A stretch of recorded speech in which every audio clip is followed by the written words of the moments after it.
Sri Radharanam Vishate. So today we are going to do questions plus revision of import and export chapter.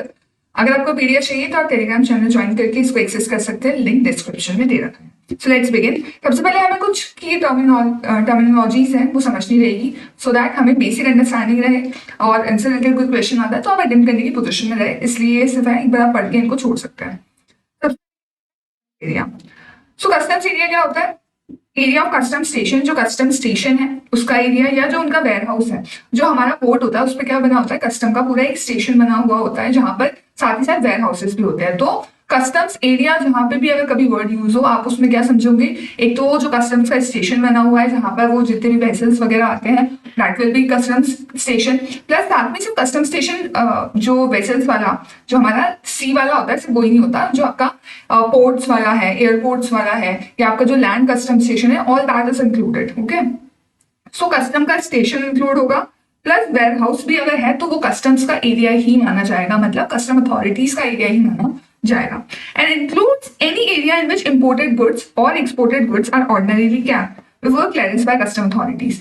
सो ऐसा कोई भी area जिसको use किया जाता है कस्टम अथॉरिटीज के थ्रू, जब तक वो क्लियरेंस नहीं करते थे तब तक हम अगर वहां पर अपना क्या करते हैं, गुड्स को रखते हैं, ऑर्डिनरीली रखते हैं, इंपोर्टेड गुड्स को चाहे एक्सपोर्टेड गुड्स को, हम उसको क्या कहेंगे, कस्टम्स एरिया कहेंगे. अभी जो कस्टम्स स्टेशन है इसमें कस्टम्स पोर्ट भी आएगा जहां पे वेसल्स आते हैं, कस्टम्स एयरपोर्ट भी आएगा जहां पर बाय एयर रूट हमारे पास जो इंपोर्टेड एक्सपोर्टेड गुड्स का टू एंड फ्रो होता है. इंटरनेशनल कुरियर टर्मिनल, कुरियर्स के थ्रू भी अगर कुछ आना है तो that will also be part of custom station. Foreign post office and land custom station, तो सबको इन्होंने इंक्लूड कर लिया. लैंड वेसल, लैंड वाले को, सी रूट वाले को, एयर रूट वाले को, साथ ही कुरियर और पोस्ट वालों को भी इन्होंने इंक्लूड कर रखा है. फिर हमें समझना है एक term NTOR, non taxable online recipient. ये किस केस में यूज आएगा, जब हम OIDR सर्विसेज यूज करेंगे तब उसके केस में हमें समझना रहेगा ये नॉन टैक्सेबल ऑनलाइन रेसिपेंट क्या होता है. So any registered person includes a person registered solely for TDS under section 51. तो कोई भी अगर अनरजिस्टर्ड पर्सन है, साथ ही साथ ये जो सेक्शन 51 में TDS के लिए जो लोग सिर्फ TDS के डिडक्शन के लिए रजिस्टर होते हैं उनको भी हम अनरजिस्टर्ड पर्सन की कैटेगरी में ही मानेंगे. तो उन सबको हम क्या कहेंगे, नॉन टैक्सेबल ऑनलाइन रेसिपेंट. अगर ये क्या कर रहे हैं, OIDR सर्विसेज ले रहे हैं और ये खुद कहाँ पे लोकेटेड है, टैक्सेबल टेरिटरी मतलब इंडिया में लोकेटेड है, जो उसको हम क्या कहेंगे, NTOR. इसका इम्प्लीकेशन क्या है, जब हम OIDR पढ़ेंगे तो हमको और ज्यादा अच्छे समझ में आएगा. अब OIDR की सर्विसेज क्या होती है, तो services whose delivery is mediated by IT over internet, electronic network and nature of which renders their supply impossible in absence of information technology and include electronic services such as. तो basically कोई भी अगर service को अगर internet के through provide किया जा रहा है, इलेक्ट्रॉनिकली प्रोवाइड किया जा रहा है, तो उसको हम क्या कहेंगे, OIDR सर्विसेज कहेंगे. और इनको बिना इंटरनेट के प्रोवाइड करना इम्पॉसिबल होना चाहिए. सो इंटरनेट का इन्वॉल्वमेंट इन सर्विसेज की प्रोविजन के लिए मस्ट रहना चाहिए. अब इनमें कैसी कैसी सर्विसेज आएगी, जैसे अगर आप इंटरनेट पे क्या कर रहे हो, एडवर्टीजमेंट कर रहे हो या आप क्लाउड सर्विसेज दे रहे हो, डेटा स्टोरेज की सर्विसेज दे रहे हो. बेसिकली आप क्या कर रहे हो, e books, movies, music, software या इसी तरीके कोई भी इंटेंजिबल चीजें क्या कर रहे हो, प्रोवाइड कर रहे हो. किसके थ्रू, इंटरनेट या टेलीकम्युनिकेशन नेटवर्क के थ्रू. आप डेटा या इन्फॉर्मेशन प्रोवाइड कर रहे हो जो रिट्रीवेबल हो चाहे ना हो to any person in electronic form through a computer network. So आप क्या कर रहे हो, डेटा के एक्सचेंज वाली सर्विसेज दे रहे हो. देन अगर आप डिजिटल कंटेंट्स ऑनलाइन सप्लाई कर रहे हो जैसे मूवीज, टेलीविजन शोज, म्यूजिक और भी ऐसी चीजें, या आप क्या कर रहे हो, डिजिटल डेटा स्टोरेज की सर्विसेज दे रहे हो, ऑनलाइन गेमिंग की सर्विसेज दे रहे हो, तो ये सब OIDR सर्विसेज के स्कोप में आएगा. अब इसमें इंपोर्ट एक्सपोर्ट का एप्लीकेशन है वो अभी हम फर्दर देखेंगे. सो अभी हमने बेसिक समझ लिया कि OIDR सर्विसेज क्या होती है, NTOR की डेफिनेशन क्या होती है, कस्टम्स एरिया क्या होता है, कस्टम स्टेशन क्या होता है. सो हम इंपोर्ट एक्सपोर्ट का बेसिक जो टर्मिनोलॉजीज यूज हो सकती है, डिफिकल्ट टर्मिनोलॉजी से वो हमने देख ली है. अब हम ये समझने वाले हैं कि इंपोर्ट होता क्या है, फिर हम समझेंगे एक्सपोर्ट क्या होता है और इनकी जो डिफरेंट वेरिएशन है वो भी हम समझेंगे. सबसे पहले इंपोर्ट से स्टार्ट करते हैं.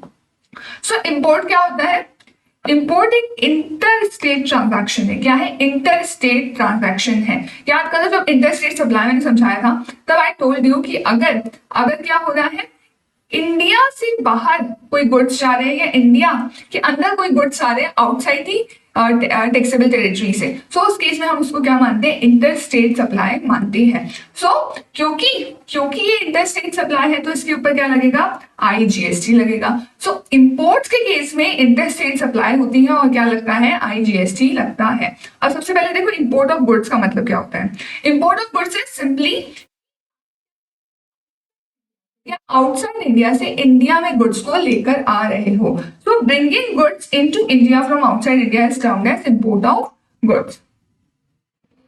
अब होता है इंपोर्ट जब गुड्स का होगा, सर्विसेज केस में डिफरेंट सिचुएशन रहेगी, बट गुड्स के केस में क्या होगा, गुड्स जब भी आउटसाइड इंडिया से आएंगे, इंडिया में जब भी गुड्स आउटसाइड इंडिया से आ रहे होंगे, इनको या तो सी के रूट से थ्रू आएंगे या फिर लैंड के रूट के थ्रू आएंगे या फिर ये एयर के रूट के थ्रू आएंगे। ये तीन ही मीडियम पॉसिबल है। सो इनको क्या करना पड़ेगा, हर केस में हर हालत में कस्टम स्टेशन को क्या करना पड़ेगा, क्रॉस करना पड़ेगा, कस्टम बैरियर्स को क्रॉस करना पड़ेगा।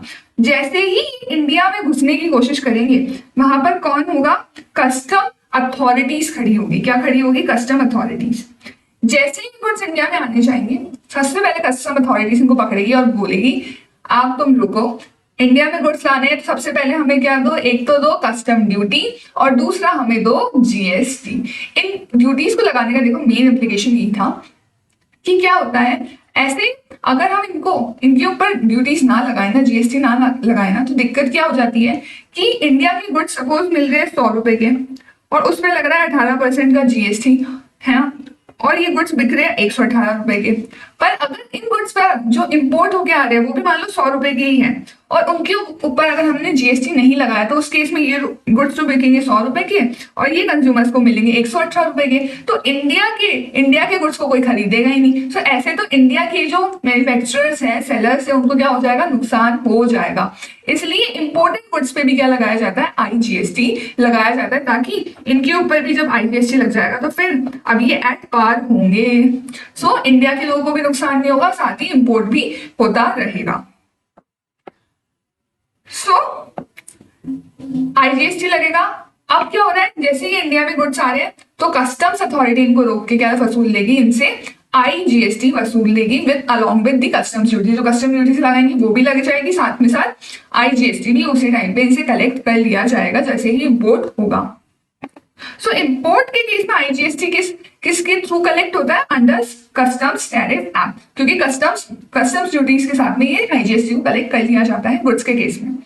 दो goods imported into India are leviable to IGST under IGST Act. Machinery of customs law is used to collect and levy the same. So लग IGST रहा है IGST Act के अंदर, पर इसको कलेक्शन किसके थ्रू किया जाता है, कस्टम्स लॉ के थ्रू इसका कलेक्शन होता है। लेकिन अगर इंटेंजिबल गुड्स है, क्या है, इंटेंजिबल गुड्स। अब इंटेंजिबल गुड्स के केस में तो क्या होगा कि एक्चुअली गुड्स हमारे कस्टम फ्रंटियर्स को क्रॉस करेंगे ही नहीं। क्यों, क्योंकि ये तो ऑनलाइन मीडियम में प्रोवाइड हो जाएंगे। सो इसके केस में क्या होगा, इसके केस में क्योंकि कस्टम्स अथॉरिटी इनको नहीं पकड़ पाएगी, तो इनका जो डायरेक्टली लेवी किया जाता है वो without custom duty IGST act में ही कर लिया जाता है। जैसे एग्जांपल क्या है, online money gaming. Online money gaming क्या है, गुड्स के स्कोप में आता है, क्योंकि ऑनलाइन मनी गेमिंग क्या है, एक एक्शनेबल क्लेम है। सो जनरली जो जितने भी एक्शनेबल क्लेम्स होते हैं वो शेड्यूल 3 में क्या हो जाते हैं, outside the scope of GST, मतलब नॉन सप्लाई ट्रीट कर लिया जाता है। बट और एक्शनेबल क्लेम्स में कुछ का एक्सेप्शन दे रखा था, जिसमें से एक क्या है, ऑनलाइन मनी गेमिंग। सो ऑनलाइन मनी गेमिंग जो है ये क्या है, सप्लाई ऑफ गुड्स है, ये इंटेंजिबल गुड्स है, ये कस्टम्स बैरियर का तो क्रॉस करेगा नहीं, इनका ऑनलाइन सप्लाई किया जाएगा। सो इसमें कस्टम ड्यूटी नहीं लगेगी, तो कस्टम्स एक्ट के अंदर IGST कलेक्शन नहीं होगा, इनका डायरेक्ट कलेक्शन IGST एक्ट में अलग से किया जाएगा। नेक्स्ट क्या दे रखा है, POS for imported goods is location of imported as per section 11। ये हमने देखा ही था कि सेक्शन 11 के टाइम पे हमने पढ़ा था कि जो इंपोर्टेड गुड्स होते हैं उसके केस में जो इंपोर्टेड की लोकेशन होती है that is treated as the place of supply. So for example अगर मैं राजस्थान में रह रही हूँ और गुड्स आए हैं गुजरात के पोर्ट पे, सो प्लेस ऑफ सप्लाई क्या माना जाएगा, गुजरात का पोर्ट नहीं माना जाएगा। राजस्थान में मैं रह रही हूँ, मैंने गुड्स का इंपोर्ट करवाया, तो Rajasthan will be deemed as place of supply. GST compensation cess may also apply to import of certain luxury और demerit goods। तो अगर आप क्या कर रहे हो, demerit goods, luxury goods का import कर रहे हो तो उनके केस में सेस लगता है। तो वो भी अगर आप इंपोर्ट कर रहे हो जनरली भी लगेगा। लग्जरी और डीमेरिट गुड्स के केस में तो उनके इंपोर्ट के केस में भी सेस को अलग से लगाया जाएगा। वही केस है कि हम इनको एट पार लाना चाह रहे हैं इंडिया के इंडिजीनियस गुड्स के साथ में। Imported goods are subject to IGST at the same rate as applicable to similar goods supplied in India. So imported goods पे सेम रेट ऑफ जीएसटी लगता है जैसे इंडिजीनियस गुड्स पे लगता है। IGST is levied on imported goods in addition to customs duty and the customs act. Also, IGST is levied and collected when customs duties are levied. That is when importation is complete. This occurs when goods cross custom barriers and bill of entry for home consumption is filed, marking the taxable event. So, जब तक actually customs barrier को आप cross नहीं करते हो तब तक आपके ऊपर आईजीएसटी नहीं लगाया जाएगा।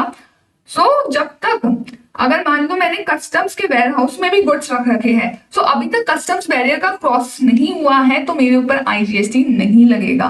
जब तक आप कस्टम्स बैरियर को क्रॉस नहीं करोगे, बिल ऑफ एंट्री फाइल नहीं करोगे, मतलब गुड्स को इंडिया में लेकर नहीं आओगे फाइनली, तब तक आईजीएसटी और कस्टम ड्यूटी नहीं लगाया जाता। इसका मतलब ये सिंपल सा दे रखा है। अगर आप कस्टम्स के वेयर हाउस में भी गुड्स रखोगे उस टाइम पे आपके ऊपर कोई जीएसटी, कोई कस्टम ड्यूटी नहीं लेवी होती जब तक आप इन गुड्स को फाइनल कंजप्शन के लिए, होम कंजप्शन के लिए खाली नहीं करवाओगे, लेकर नहीं आओगे, तब तक आपके ऊपर आईजीएसटी नहीं अप्लाई होगा। सपोज गुड्स मैंने वेयर हाउस में रख दिए 10 मार्च को, पर उसको होम कंजप्शन के लिए मैंने फाइनली खाली करवाया 4 अप्रैल को। 4 अप्रैल को जाकर मुझे जीएसटी पे करना पड़ेगा। इस 10 मार्च के तक मेरे ऊपर कोई जीएसटी पेमेंट की लायबिलिटी अराइज नहीं होगी। नेक्स्ट क्या दे रखा है, टैक्सेबल वैल्यू फॉर आईजीएसटी और जीएसटी कॉम्पनसेशन सेस लेवी। तो हमने देखा कि हमें आईजीएसटी और GST compensation cess as the case में भी अप्लाई तो करना ही है इंपोर्टेड गुड्स के केस में। अब ये लगेगा कौन सी वैल्यू पे, ये लगता है वैल्यू पे जो भी आप कस्टम्स एक्ट में जितनी वैल्यू डिटरमाइन करते हो वो कस्टम्स ड्यूटी एप्लीकेबिलिटी, आप वो वैल्यू लोगे, उसमें क्या करोगे, बेसिक कस्टम ड्यूटी ऐड करोगे या जितना भी कस्टम्स लॉ में जितनी भी ड्यूटीज ऐड हो रही होगी, सोशल वेलफेयर सरचार्ज ऐड हो रहा होगा, इन सबको ऐड करने के बाद जो फाइनल वैल्यू आएगी उसके ऊपर आप क्या लगाओगे, आईजीएसटी या सेस लगाओगे। पर एक्सक्लूड इस वैल्यू में ऑलरेडी आप आईजीएसटी नहीं इंक्लूड करोगे क्योंकि आईजीएसटी लगाने के लिए तो आप वैल्यू निकाल रहे हो, तो इसमें ये ऑलरेडी इंक्लूडेड नहीं होंगे। जीएसटी वाली टैक्सेस से पहले जितनी वैल्यू आएगी उस पर हम क्या लगा देंगे, आईजीएसटी की रेट या सेस की रेट लगा देंगे। और बाकी इसका हम बहुत अच्छे से पूरा विद क्वेश्चंस इसका कैलकुलेशन सोल्यूशन हम कहाँ देखते हैं, valuation chapter under customs act, तो आप वहां पर इसको और अच्छे से समझ जाओगे कि एग्जैक्टली कैलकुलेशन कैसे होती है। फिर भी एक बार मैं आपको फॉर एग्जांपल समझा देती हूँ कि सपोज मैंने 100 रुपए के गुड्स क्या करे, इंपोर्ट करे, इस पर मैंने BCD plus BCD basic custom duties plus SWS suppose लगाया 10 रुपए का। 110 रुपए के गुड्स हो गए। अब इस 110 रुपए के ऊपर क्या लगेगा, आईजीएसटी या सेस लगेगा। This is the simple thing. Now applicability of IGST on warehouse goods. अगर आपने गुड्स का क्या करवा दिया, वेयरहाउस करवा दिया, तो एज आई सेड जब तक आप उनको होम कंजप्शन के लिए क्लियर नहीं करवाओगे कोई आईजीएसटी का लेवी नहीं किया जाएगा जब तक गुड्स वेयरहाउस में है। वेयर हाउस से निकालोगे तो एग्जैक्टली किस वैल्यू पर आईजीएसटी लगेगा। दे से higher of transaction value, sale value या फिर value determine at the time of filing into bill of entry plus applicable customs duty. आपको क्या करना पड़ेगा, या तो जो उनकी सेल वैल्यू है गुड्स की उन पर, या फिर जो आपने into bond bill of entry file किया उस टाइम पर जो वैल्यू आ रही थी प्लस उसमें बेसिक कस्टम ड्यूटी मिला के जितनी वैल्यू बैठ रही है आप उस पर उनका क्या कर दोगे, उसके ऊपर उसका आईजीएसटी का कैलकुलेशन करके वैल्यू निकाल दोगे। अगर कोई गुड्स एक से ज्यादा बार सेल होते हैं, क्या होता है, गुड्स एक से ज्यादा बार सेल हो जाते हैं वेयर हाउस में। तो सपोज ये गुड्स मैंने इंपोर्ट करवाए और इन गुड्स को मैंने 10 लाख का इंपोर्ट करवाया था।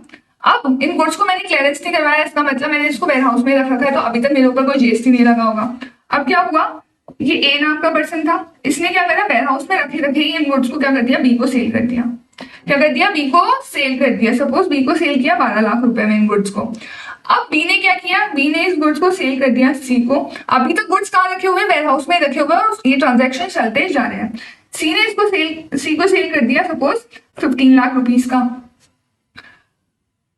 अब सी ने क्या किया, फाइनली इन गुड्स को इंडिया में क्लियर करवाया। होम कंजप्शन के लिए इनको क्लियर करवा दिया। सो इन्होंने क्या कहा कि अब इस केस में किस वैल्यू पर जीएसटी लगना चाहिए, क्या 10 लाख पे लगेगा, चाहे 12 लाख पे लगेगा, क्या 15 लाख पे लगेगा। सो दे से कि लास्ट ट्रांजैक्शन की जो वैल्यू है that will be treated as the value for imposition of GST. तो 15 लाख की वैल्यू पे हम क्या लगाएंगे, जीएसटी लगाएंगे। सो 10 लाख की वैल्यू इररिलेवेंट, 12 लाख की वैल्यू रिलेवेंट, 15 लाख की वैल्यू पे क्या होगा, आईजीएसटी लगा दिया जाएगा।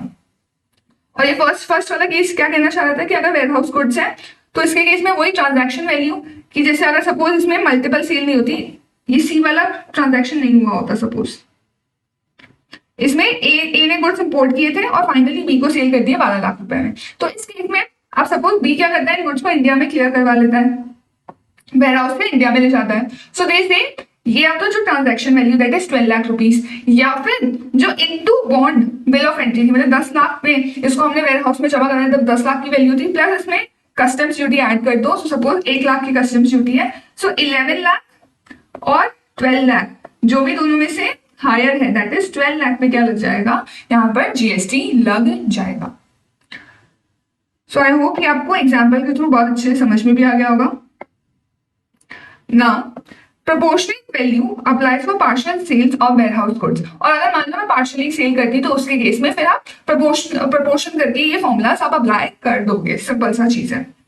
अब क्या है हाई सी सेल्स। हाई सी सेल्स क्या होती है कि गुड्स सी में थे और हमने क्या कर दिया, उनको सी में ही सेल कर दिया। तो सपोज मैं राजस्थान में रहती हूँ, मैंने सपोज यूएसए से कोई गुड्स इंपोर्ट करने चाहे, यूएसए से मैंने क्या किया, गुड्स को इंपोर्ट किया, अब वो सी में ही थे गुड्स और मैंने क्या कह दिया कि ये गुड्स का सेल मैंने सपोज एक और पर्सन है जो कहाँ है, बी है सपोज गुजरात के, गुजरात वाले पर्सन को मैंने इन गुड्स को सेल कर दिया। अभी गुड्स कहाँ है, सी में ही है और मैंने उससे पहले ही इंडिया आने से पहले इन गुड्स का क्या कर दिया, सेल कर दिया। सो दे से हाई सी सेल्स जो होती है उसके केस में कोई जीएसटी नहीं लगता। ये जो हाई सी सेल्स करी है it is not leviable to GST. जो मैंने ए को बी जो ए ने बी को सेल करी, सपोज निकिता ने सपोज वो गुजरात वाले पर्सन को जो सेल करी, उसके केस में कोई जीएसटी नहीं लगेगा। जीएसटी कब लगेगा, जब जो बी पर्सन है, सो ये ए है राजस्थान का सपोज और ये बी है कहाँ का, गुजरात का। अभी गुड्स मैंने यूएसए से इंपोर्ट करने चाहे थे और ये गुड्स कहाँ है, अभी सी में ही है। मैंने ये जब सी में थे उसी टाइम पे इन गुड्स को सेल कर दिया डायरेक्टली, इसको बी को सेल कर दिया। तो ए ने जो बी को सेल करी उस ट्रांजैक्शन पे कोई भी जीएसटी नहीं लगेगा। जब बी क्या करेगा, ये इंडिया में गुड्स आएंगे, इसका क्या करवाएगा, होम कंजप्शन के लिए क्लियरेंस करवाएगा।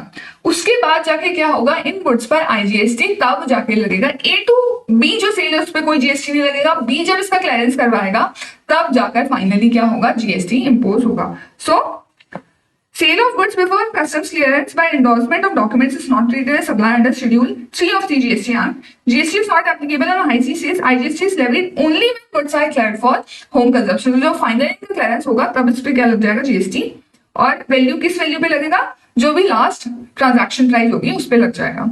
फिर एक होता है third country shipments. Third country shipments क्या होता है, सपोज मैंने यूएसए वाले पर्सन को ऑर्डर दिया और कहा कि इन गुड्स को आपको कहाँ सप्लाई करना है, कहाँ इनकी डिलीवरी करनी है, चाइना वाले किसी पर्सन को करनी है। सो क्या हो रहा है, एक नॉन टैक्सेबल टेरिटरी यूएसए से दूसरी नॉन टैक्सेबल टेरिटरी चाइना को क्या हो रहा है, सप्लाई किया जा रहा है मेरे थ्रू।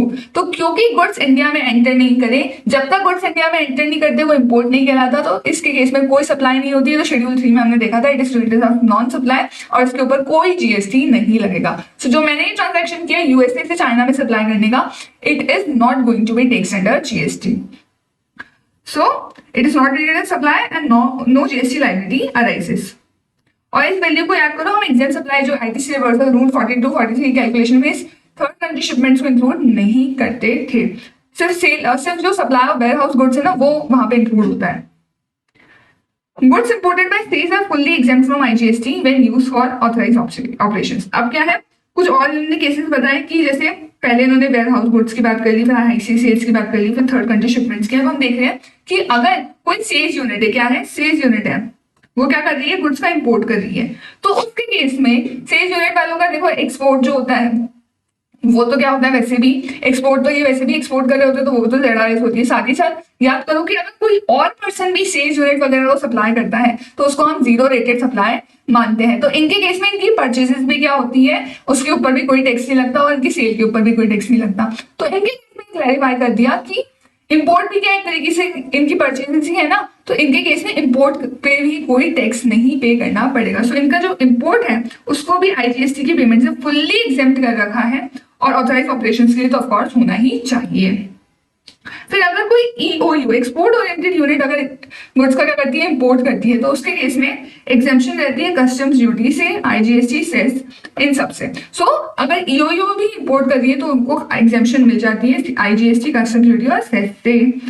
इंपोर्ट इज बैगेज, अगर आप क्या कर रहे हो बैगेज के फॉर्म में, मतलब आप कहीं से बाहर से आ रहे हो और अपने साथ में कुछ गुड्स को लेकर आ रहे हो। सो अगर आपके पास बैगेज है तो उसके केस में भी जो आप गुड्स अपने साथ में लेके आ रहे हो उसके केस में IGST और GST कॉम्पनसेशन सेस नहीं लगता। और कस्टम ड्यूटी का इंप्लीकेशन हम क्या करेंगे, जब हम कस्टम्स एक्ट पढ़ेंगे तब उसको देख लेंगे। तो पर अभी तो आप याद रखो कि इसमें IGST और सेस नहीं लगता है।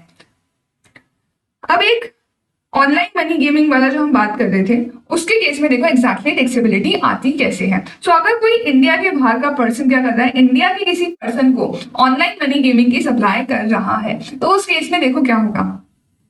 और ये जो पर्सन इन इंडिया है, पर्सन इन इंडिया यहाँ पर कोई स्पेसिफाई नहीं किया कि रजिस्टर्ड हो चाहे अनरजिस्टर्ड, कोई सा भी पर्सन हो सकता है, रजिस्टर्ड चाहे अनरजिस्टर्ड। ये जो बाहर वाला पर्सन है इसके ऊपर ये इम्प्लीकेशन है कि इसको जबरदस्ती इसके ऊपर कर दी कि इसको GST में रजिस्ट्रेशन लेना ही पड़ेगा। सिंप्लीफाइड रजिस्ट्रेशन स्कीम में रजिस्ट्रेशन ले लोगे और आपको खुद को GST पे करना पड़ेगा। सो जो ये OMG का सप्लायर है, he will himself get registered under GST and will pay IGST on supplies made by him to the persons located in India. So a supplier of OMG outside taxable territory must pay GST on such supplies made to persons in taxable territory. They are required, they must register in the simplified registration scheme and return must be filed in form GSTR 5A. कब तक? 20th of the month succeeding such calendar year, calendar month और part there of. सो आपको जो इस month में आप supply करिए उसके नेक्स्ट मंथ की 20 तारीख तक क्या करना पड़ता है, रिटर्न फाइल करनी पड़ती है फॉर्म GSTR 5A में। अगर इनका कोई रिप्रेजेंटेटिव है तो ये रिप्रेजेंटेटिव रजिस्टर होकर GST पे कर देगा। और अगर कोई फिजिकल प्रेजेंस नहीं है और ना ही कोई इनका रिप्रेजेंटेटिव इंडिया में लोकेटेड है तो इनको क्या करना पड़ेगा, स्पेसिफिकली एक पर्सन अपॉइंट करना पड़ेगा जो इनके बिहाफ पर सारे टैक्सेस का पेमेंट करेगा इंडिया में। पर ये टैक्स से नहीं बच सकते अगर इनको इंडिया में ऑनलाइन मनी गेमिंग की सर्विसेज सप्लाई करनी है। सो इनको अपॉइंट करना पड़ेगा। और अगर ये बात नहीं मानते तो फिर हम इनका एक्सेस ब्लॉक कर देंगे to the information related to supply of online money gaming under the IT Act 2000। So फिर हम इनसे क्या लेंगे, बदला लेंगे। अब फाइनली हमें देखना है इंपोर्ट ऑफ सर्विस। सो हमने इंपोर्ट ऑफ गुड्स देख लिया, इंपोर्ट ऑफ गुड्स का एक वेरिएशन था ये ऑनलाइन मनी गेमिंग। अब हम देखने वाले हैं इंपोर्ट ऑफ सर्विसेज। तो इंपोर्ट ऑफ सर्विसेज के केस में हमें 3 कंडीशंस फुलफिल करनी होती है। पहली कंडीशन क्या है कि जो सप्लायर है वो कहाँ का होना चाहिए, बाहर का होना चाहिए, तभी तो इंपोर्ट माना जाएगा ना। सप्लायर बाहर का होगा, हम कहाँ के होंगे, रेसिपेंट कहाँ का होगा, इंडिया का। और प्लेस ऑफ सप्लाई भी कहाँ की होगी, इंडिया की। So supplier outside India, recipient in India and place of supply भी in India. Import of service is taxable as a supplier under Section 7 of CGST Act and Para 4 of Schedule 1. So या तो आप normally इसका import कर लो with consideration देके, और अगर without consideration देते हो तो हम शेड्यूल 1 में एक पर्टिकुलर ट्रांजैक्शन देखते हैं। सो देखो इसका केस क्या है कि अगर क्या कर रहे हो आप नॉर्मली इंपोर्ट ऑफ सर्विस कर रहे हो, अगर आप इंपोर्ट ऑफ सर्विस कर रहे हो क्या कर रहे हो, विद कंसिडरेशन कर रहे हो। अगर आप इंपोर्ट ऑफ सर्विस कर रहे हो विद कंसिडरेशन कर रहे हो, किसी से भी करो, किसी से भी अगर आप इंपोर्ट ऑफ सर्विस करते हो, इंडिया के बाहर से कोई गुड्स सर्विसेज लेते हो, तो उसके केस में अगर आप विद कंसिडरेशन कर रहे हो तो कोई फर्क नहीं पड़ता, आप किसी से भी कर लो। और बिजनेस के लिए करो चाहे विदाउट बिजनेस के लिए करो, हम उसको क्या मान लेंगे, सप्लाई ट्रीट कर लेंगे और उसके ऊपर GST का इम्प्लीकेशन आ जाएगा। पर अगर कंसिडरेशन नहीं है, कंसिडरेशन इज नॉट इन्वॉल्व, और हम क्या कर रहे हैं अपने रिलेटेड पर्सन या establishment of distinct person which is situated outside India, उनसे कोई सर्विसेज ले रहे हैं तो याद करो शेड्यूल 1 में हमने देखा था कि अगर आप अपने सगे संबंधियों से कोई सर्विसेज का इंपोर्ट करते हो तो विदाउट कंसिडरेशन भी उसको हम क्या मान लेते हैं, सप्लाई मान लेते हैं, अगर वो विद इन द कोर्स और फर्दरेंस ऑफ बिजनेस होता है। सो ये टेबल को आप बहुत अच्छे से समझ सकते हो, मैंने बहुत इजी फॉर्मेट में बनानी चाहिए कि इधर यहाँ पे नेसेसरी है, यहाँ पे नॉट है, यहाँ पे नॉट है, यहाँ पे नेसेसरी, तो इसके तरीके से इसको याद भी रख सकते हो और इन जनरल भी आपने समझा हुआ है तो उसके बेसिस पे भी आप इसको इजीली याद रख सकते हो। नेक्स्ट क्या है कि सर्विसेज का जो इंपोर्ट है उसको भी क्या ट्रीट किया जाता है, इंटर स्टेट सप्लाई, तो उस पर भी आईजीएसटी लगता है और आईजीएसटी ध्यान रखना है इसमें आरसीएम में लगता है, आरसीएम में लगता है। क्यों? क्योंकि जो रेसिपेंट है वो क्या करता है, टैक्स पे करता है, क्योंकि हम बाहर वाले को तो पकड़ नहीं सकते, तो हम इंडिया के रेसिपेंट को ही पकड़ते हैं इस पे टैक्स पे करने के लिए। और पीओएस हमने सेक्शन 30 में जो डिफरेंट केसेस है उसके अकॉर्डिंग हम डिटरमाइन कर लेते हैं। IGST on transportation of goods by a foreign shipping line to a customs station in India is payable by importer in India on composite supply. Supreme Court in UOI, Union of India versus Mohit Minerals Private Limited, ruled out that IGST cannot be separately levied on ocean freight component in a CIF contract as it would amount to double taxation. देखो इसका मतलब समझना, देखो हो क्या रहा था, पहले थोड़ी ये एम्बिग्यूटी चल रही थी कि सपोज यूएसए से गुड्स आ रहे हैं इंडिया में और कॉन्ट्रैक्ट क्या है, सीआईएफ बेसिस पर है। कॉन्ट्रैक्ट क्या है, सीआईएफ बेसिस पर है। सीआईएफ में क्या होता है कि जो ये जो पर्सन है यूएसए वाला जो एक्सपोर्टर है और इंडिया वाला जो इंपोर्टर है, एक्सपोर्टर क्या करेगा कि मैं सीआईएफ पे कॉन्ट्रैक्ट कर रहा हूँ, उसका मतलब क्या है कि ये इंडिया वाले पर्सन से रिकवर करेगा, गुड्स की वैल्यू भी रिकवर करेगा, प्लस इंश्योरेंस होगा वो भी रिकवर करेगा, प्लस जो फ्रेट बनता होगा वो भी रिकवर करेगा। तो इंश्योरेंस, फ्रेट सब कुछ सीआईएफ कॉन्ट्रैक्ट में जो भी पर्सन सेल कर रहा होता है वो बायर से क्या करता है, रिकवर करता है। अब यहाँ पर क्या हो रहा है कि गुड्स का जब इंडिया के बाहर से क्या होगा, इंडिया के बाहर से जब इन गुड्स को इंडिया में लेके आया जाएगा तब उसमें क्या होगा, एक साथ में फ्रेट और इंश्योरेंस की सर्विसेज भी होगी। क्या? फ्रेट और इंश्योरेंस की सर्विसेज भी होगी। तो सपोज ये गुड्स है, इसका मॉनेटरी टर्म्स में इंडियन रुपीस में अगर हम वैल्यू देखें, सो ये गुड्स 8 लाख के थे, प्लस इसमें 2 लाख का इंश्योरेंस रेट मिला के 10 लाख रुपए ये यूएसए वाला पर्सन चार्ज कर रहा था।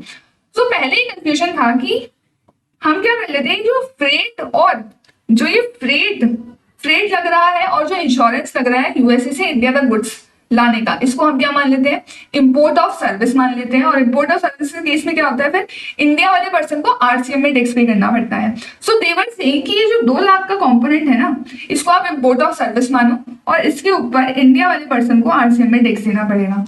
और दूसरी तरफ क्या होता था, ये जो 10 लाख है ये क्या है, इंपोर्ट ऑफ गुड्स है। इंपोर्ट ऑफ गुड्स 10 लाख की टोटल वैल्यू को मानेंगे क्योंकि कंपोजिट सप्लाई है, तो हम क्या करते थे 10 लाख पर इनसे इधर कस्टम्स अथॉरिटी जैसे ही कस्टम्स फ्रंटियर को क्रॉस करते थे इस पूरे 10 लाख पर वहां पर भी जीएसटी वसूलते थे।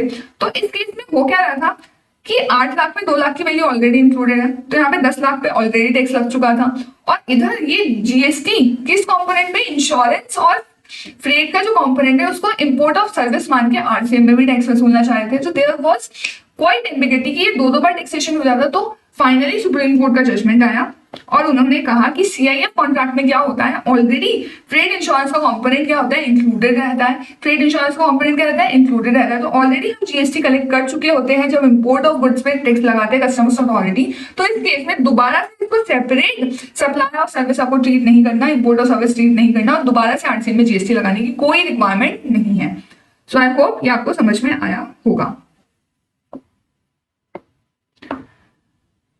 For notified services through ECO, ECO is liable to pay tax। और अगर notified services का ECO के थ्रू सप्लाई होता है जो 95 वाली सर्विसेज है, तो उसके केस में कौन लाइबल होता है, टैक्स पे करने के लिए ECO ही लाइबल रहेगा। सो भले ही इंपोर्ट हो उसके केस में क्या होगा, ECO will be liable to pay tax। OIDR services जो हमने देखी, OIDR सर्विसेज है क्या, बेसिकली ऐसी सर्विसेज जो इंटरनेट के थ्रू मीडिएट की जा रही है और इंटरनेट के बिना पॉसिबल नहीं है। और उसमें हमने बहुत सारे एग्जांपल दे दिए, एडवर्टीजमेंट, क्लाउड सर्विसेज, बुक्स वगैरह, data information, digital content, digital storage, online gaming. So ऐसी कोई भी सर्विसेज प्रोवाइड की जाती है वाया इंटरनेट और जिसको हम जिसकी डिलीवरी के लिए इंफॉर्मेशन टेक्नोलॉजी का होना मैंडेटरी है, उन सर्विसेज को हम क्या बोलते हैं, OIDR सर्विसेज। जैसे downloading e books using online databases when OIDR services imported bye a business entity. अच्छा देखो, ऑनलाइन मनी गेमिंग के केस में तो था कि किसी भी पर्सन को आप दे दोगे, चाहे रजिस्टर्ड चाहे अनरजिस्टर्ड, बिजनेस है चाहे नॉन बिजनेस एंटिटी है, हर केस में ऑनलाइन मनी सप्लायर को ही क्या करना पड़ता है, रजिस्ट्रेशन लेके जीएसटी पे करना पड़ता है। बट ओआईडीआई सर्विसेज केस में थोड़ा केस डिफरेंट है। ये क्या कहता है कि अगर बिजनेस एंटिटी को आपने दिया है, बिजनेस एंटिटी को अगर आपने ओआईडीआई सर्विसेज सप्लाई करा है, तो वो बिजनेस एंटिटी खुद जीएसटी पे करेगी आरसीएम में। क्या अगर बिजनेस एंटिटी को दिया तो हम बिजनेस एंटिटी से जीएसटी वसूल लेंगे।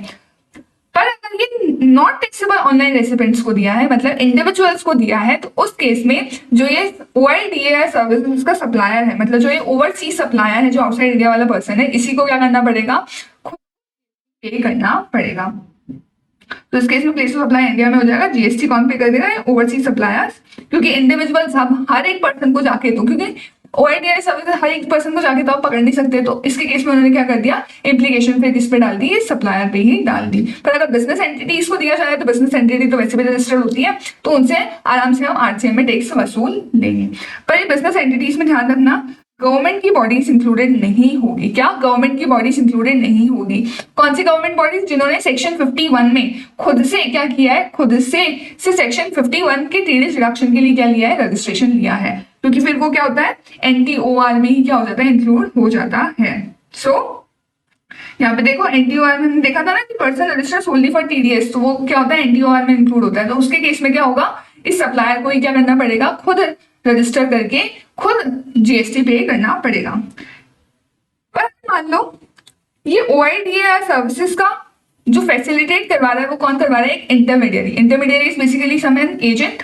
सो if an intermediary facilitates OIDR services to a non-taxable online recipient in India, intermediary must register in India. So अगर कोई बिचौलिया है तो उसके केस में हम उस बिचौलियों को, उस इंटरमीडियरी, उस एजेंट को पकड़ लेंगे। सो अगर इंटरमीडियरी के थ्रू ये सप्लाई की जा रही है, कोई बीच में एक मीडिएटर है जो इन सर्विसेज को प्रोवाइड करने में हेल्प कर रहा है उस आउटसाइड इंडिया वाले पर्सन की, तो उसके केस में हम इस इंटरमीडियरी को क्या कर लेंगे, पकड़ लेंगे। तो ये इंटरमीडियरी रजिस्ट्रेशन लेगा, साथ में आईजीएसटी भी जो बनता है वो पे करेगा। लेकिन एक केस में इस इंटरमीडियरी को लाइबल ना करके हम डायरेक्टली सप्लायर को ही लाइबल करेंगे। किस केस में, कि अगर इंटरमीडियरी सिर्फ क्या है, एक बीच में एक क्या बोलते हैं, पपेट है, वो सिर्फ क्या है, पपेट का काम कर रहा है, उसका खुद का कोई रोल नहीं है उस सप्लाई को करने में, तो उसके केस में हम क्या करेंगे, सप्लायर को ही फिर लायबल करेंगे। अगर इंटरमीडिएटर का कोई लेना देना नहीं है किससे, पेमेंट जो उस ओआईडीआई सर्विस के लिए होने वाला है, साथ ही साथ डिलीवरी ऑफ सर्विस, मतलब फाइनलाइजेशन ऑफ सर्विस को करने के लिए इंटरमीडियरी इज नॉट लायबल। ना ही वो टर्म्स एंड कंडीशन सप्लाई के टर्म्स एंड कंडीशन को सेट करने वाला है, मतलब वो सिर्फ क्या कर रहा है, बायर और सेलर को मिलाने का काम कर रहा है। उसके बाद दोनों ही बायर सेलर इंटरमीडियरी को नहीं जानते और दोनों ही खुद जाकर फाइनल ट्रांजैक्शन करेंगे। तो उस केस में हम फिर सप्लायर को डायरेक्टली लायबल करेंगे, क्योंकि इंटरमीडियरी का एक्चुअल रोल नहीं रहेगा। पर अगर इंटरमीडियरी पूरा ट्रांजैक्शन कंडक्ट करवाता है तो फिर हम इंटरमीडियरी को लायबल कर लेते हैं। इसका सिंपल सा ये मीनिंग है। So if intermediary has nothing to do with payment, authorizing delivery of service, setting of terms and conditions of supply, and if his invoice clearly indicates service and its supplier, registration responsibility remains with supplier. So अगर उसके invoice में साफ साफ लिखा हुआ है कौन supplier है, क्या सर्विस है, तो डायरेक्टली फिर हम सप्लायर को लायबल करेंगे। Overseas suppliers of OIDAR services can register under simplified registration scheme. इनके लिए भी simplified registration scheme ही है। If supplier has no physical presence in India तो वो रिप्रेजेंटेटिव अपॉइंट कर देंगे और फिर उसके थ्रू आईजीएसटी का पेमेंट होगा। सो आईजीएसटी का पेमेंट से आप बच नहीं सकते हो, आपको या तो रिप्रेजेंटेटिव अपॉइंट करना पड़ेगा या खुद आप अपना एक फिजिकल प्रेजेंस स्टैब्लिश करके आप खुद दे दो, बट आपको जीएसटी तो देना पड़ेगा। सो फाइनली देखो, अगर हम देखें तो ओआईडीआर के लिए दो कंडीशंस हमेशा मीट होनी चाहिए। अगर आपसे पूछे कि ये पर्टिकुलर सर्विस ओआईडीआर सर्विस है कि नहीं, तो आपको दो कंडीशंस चेक करनी पड़ेगी। एक तो वो सर्विस ऑनलाइन प्रोवाइड होनी चाहिए, उसका प्रोविजन कैसे होना चाहिए, ऑनलाइन होना चाहिए, साथ ही साथ उसके डिलीवरी के लिए मस्ट होना चाहिए इंफॉर्मेशन टेक्नोलॉजी का। बिना इंफॉर्मेशन टेक्नोलॉजी के हम उस सर्विस को प्रोवाइड ही ना कर पाए तो उसको हम क्या करेंगे, ओआईडीआर कैटेगरी के अंदर रखेंगे। पर ये दोनों कंडीशन साथ में सेटिस्फाई होनी चाहिए, दोनों की दोनों सेटिस्फाई होनी चाहिए।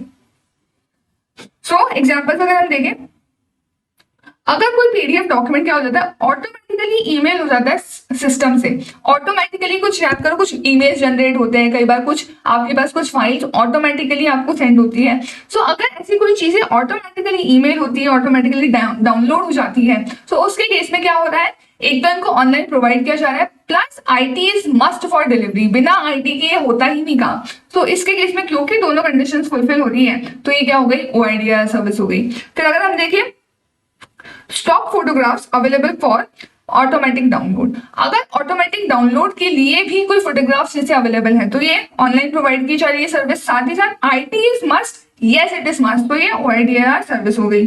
फिर जैसे अगर प्री रिकॉर्डेड वीडियोस है, डाउनलोडेबल पीडीएफ है, सो सब कुछ ऑनलाइन ही दिया जा रहा है। क्या किया जा रहा है? ऑनलाइन ही किया जा रहा है। तो इस केस में ऑनलाइन दिया भी जा रहा है और साथ ही साथ online is information technology is must for providing this, so ये क्या हो जाएगा? OIDR सर्विस की कैटेगरी में आ जाएगा। और बाकी एग्जांपल्स क्या है? जैसे आप वेबसाइट होस्टिंग या मेंटेनेंस की सर्विसेज प्रोवाइड कर रहे हो, या आप क्या कर रहे हो? सॉफ्टवेयर का सप्लाई कर रहे हो, अपडेट्स दे रहे हो, इमेज, टेक्स्ट और डेटाबेस का सप्लाई कर रहे हो आप ऑनलाइन चैनल के थ्रू, आप म्यूजिक, फिल्म्स, गेम्स का सप्लाई कर रहे हो। सो ये सारी जो चीजें हैं ना एक बार आप पढ़ सकते हो, सो दैट अगर कभी आपसे आइडेंटिफिकेशन आ जाए तो आप इस बेसिस पे इनको आइडेंटिफाई करके कैटेगराइज करके बता सकते हो कि OIDR की सर्विस है कि नहीं है। अब देखो रजिस्ट्रेशन फाइनल रिक्वायरमेंट्स क्या है। जो इंपोर्टर ऑफ गुड्स होता है, अगर आप गुड्स का इंपोर्ट कर रहे हो, ध्यान से समझना, इंपोर्ट ऑफ सर्विस के केस में आपने ध्यान करा होगा कि हमने इंपोर्ट ऑफ सर्विस केस में स्पेसिफिक बोला था कि आपको RCM में टैक्स पे करना है। और RCM में टैक्स पे करने का मतलब क्या हो जाता है कि आपको कंपलसरी रजिस्ट्रेशन लेना पड़ जाता है अंडर सेक्शन 24। सो अगर आप RCM इनवर्ड सप्लाई करते हो, क्या RCM की इनवर्ड सप्लाई करते हो तो रेसिडेंट को टैक्स पे करना पड़ता है, तो इसलिए उसमें मैंडेटरी रजिस्ट्रेशन की रिक्वायरमेंट आ जाती है। सो अगर आप इंपोर्ट ऑफ सर्विस कर रहे हो तो आपको फिर मैंडेटरी रजिस्ट्रेशन लेना ही लेना पड़ेगा, क्योंकि ये क्या है? RCM inward supplies. लेकिन इंपोर्ट ऑफ गुड्स जब करते हो ना तो भले ही रेसिपेंट टैक्स पे कर रहा हो, ये बहुत अच्छे से ध्यान से समझना, बहुत लोगों को कंफ्यूजन हो जाता है इस चीज में कि इंपोर्ट ऑफ गुड्स को हम RCM में टैक्सेबल नहीं मानते, उसको हम इस तरीके से मानते हैं कि वो कस्टम्स फ्रंटियर पे आ रहे हैं गुड्स, और जैसे हम कस्टम ड्यूटी पे कर रहे हैं सिमिलरली हम एक और टैक्स पे कर रहे हैं जिसका नाम है IGST। तो इसके केस में आपको IGST तभी पे करना पड़ेगा जब आप ऑलरेडी रजिस्टर्ड होंगे एज अ नॉर्मल पर्सन। तो अगर आप ऑलरेडी रजिस्टर्ड हो तो इंपोर्ट करवाओगे तो आपको IGST पे करना पड़ेगा, बट अब अगर आप ऑलरेडी रजिस्टर्ड नहीं हो और फिर आप इंपोर्ट करवाते हो तो आपको IGST पेमेंट की रिक्वायरमेंट नहीं आएगी। It is very very important catch over here. So import of goods are not required to register. Importer of goods are not required to register under GST specifically unless they are already registered under GST.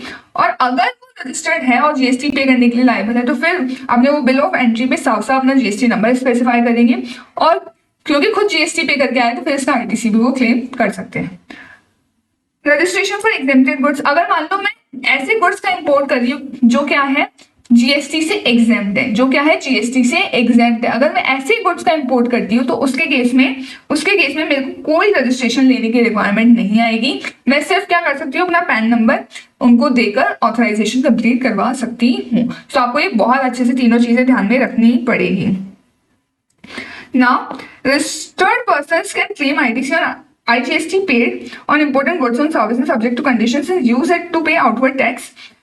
GST compensation cess can also be claimed as ITC but only for payment of cess. So बहुत simple सी चीज है कि आप जो IGST पे करके आ रहे हो गुड्स के इंपोर्ट और सर्विसेज के केस में, उसके केस में आप क्या कर सकते हो, ITC भी क्लेम कर सकते हो आराम से, कोई दिक्कत नहीं है।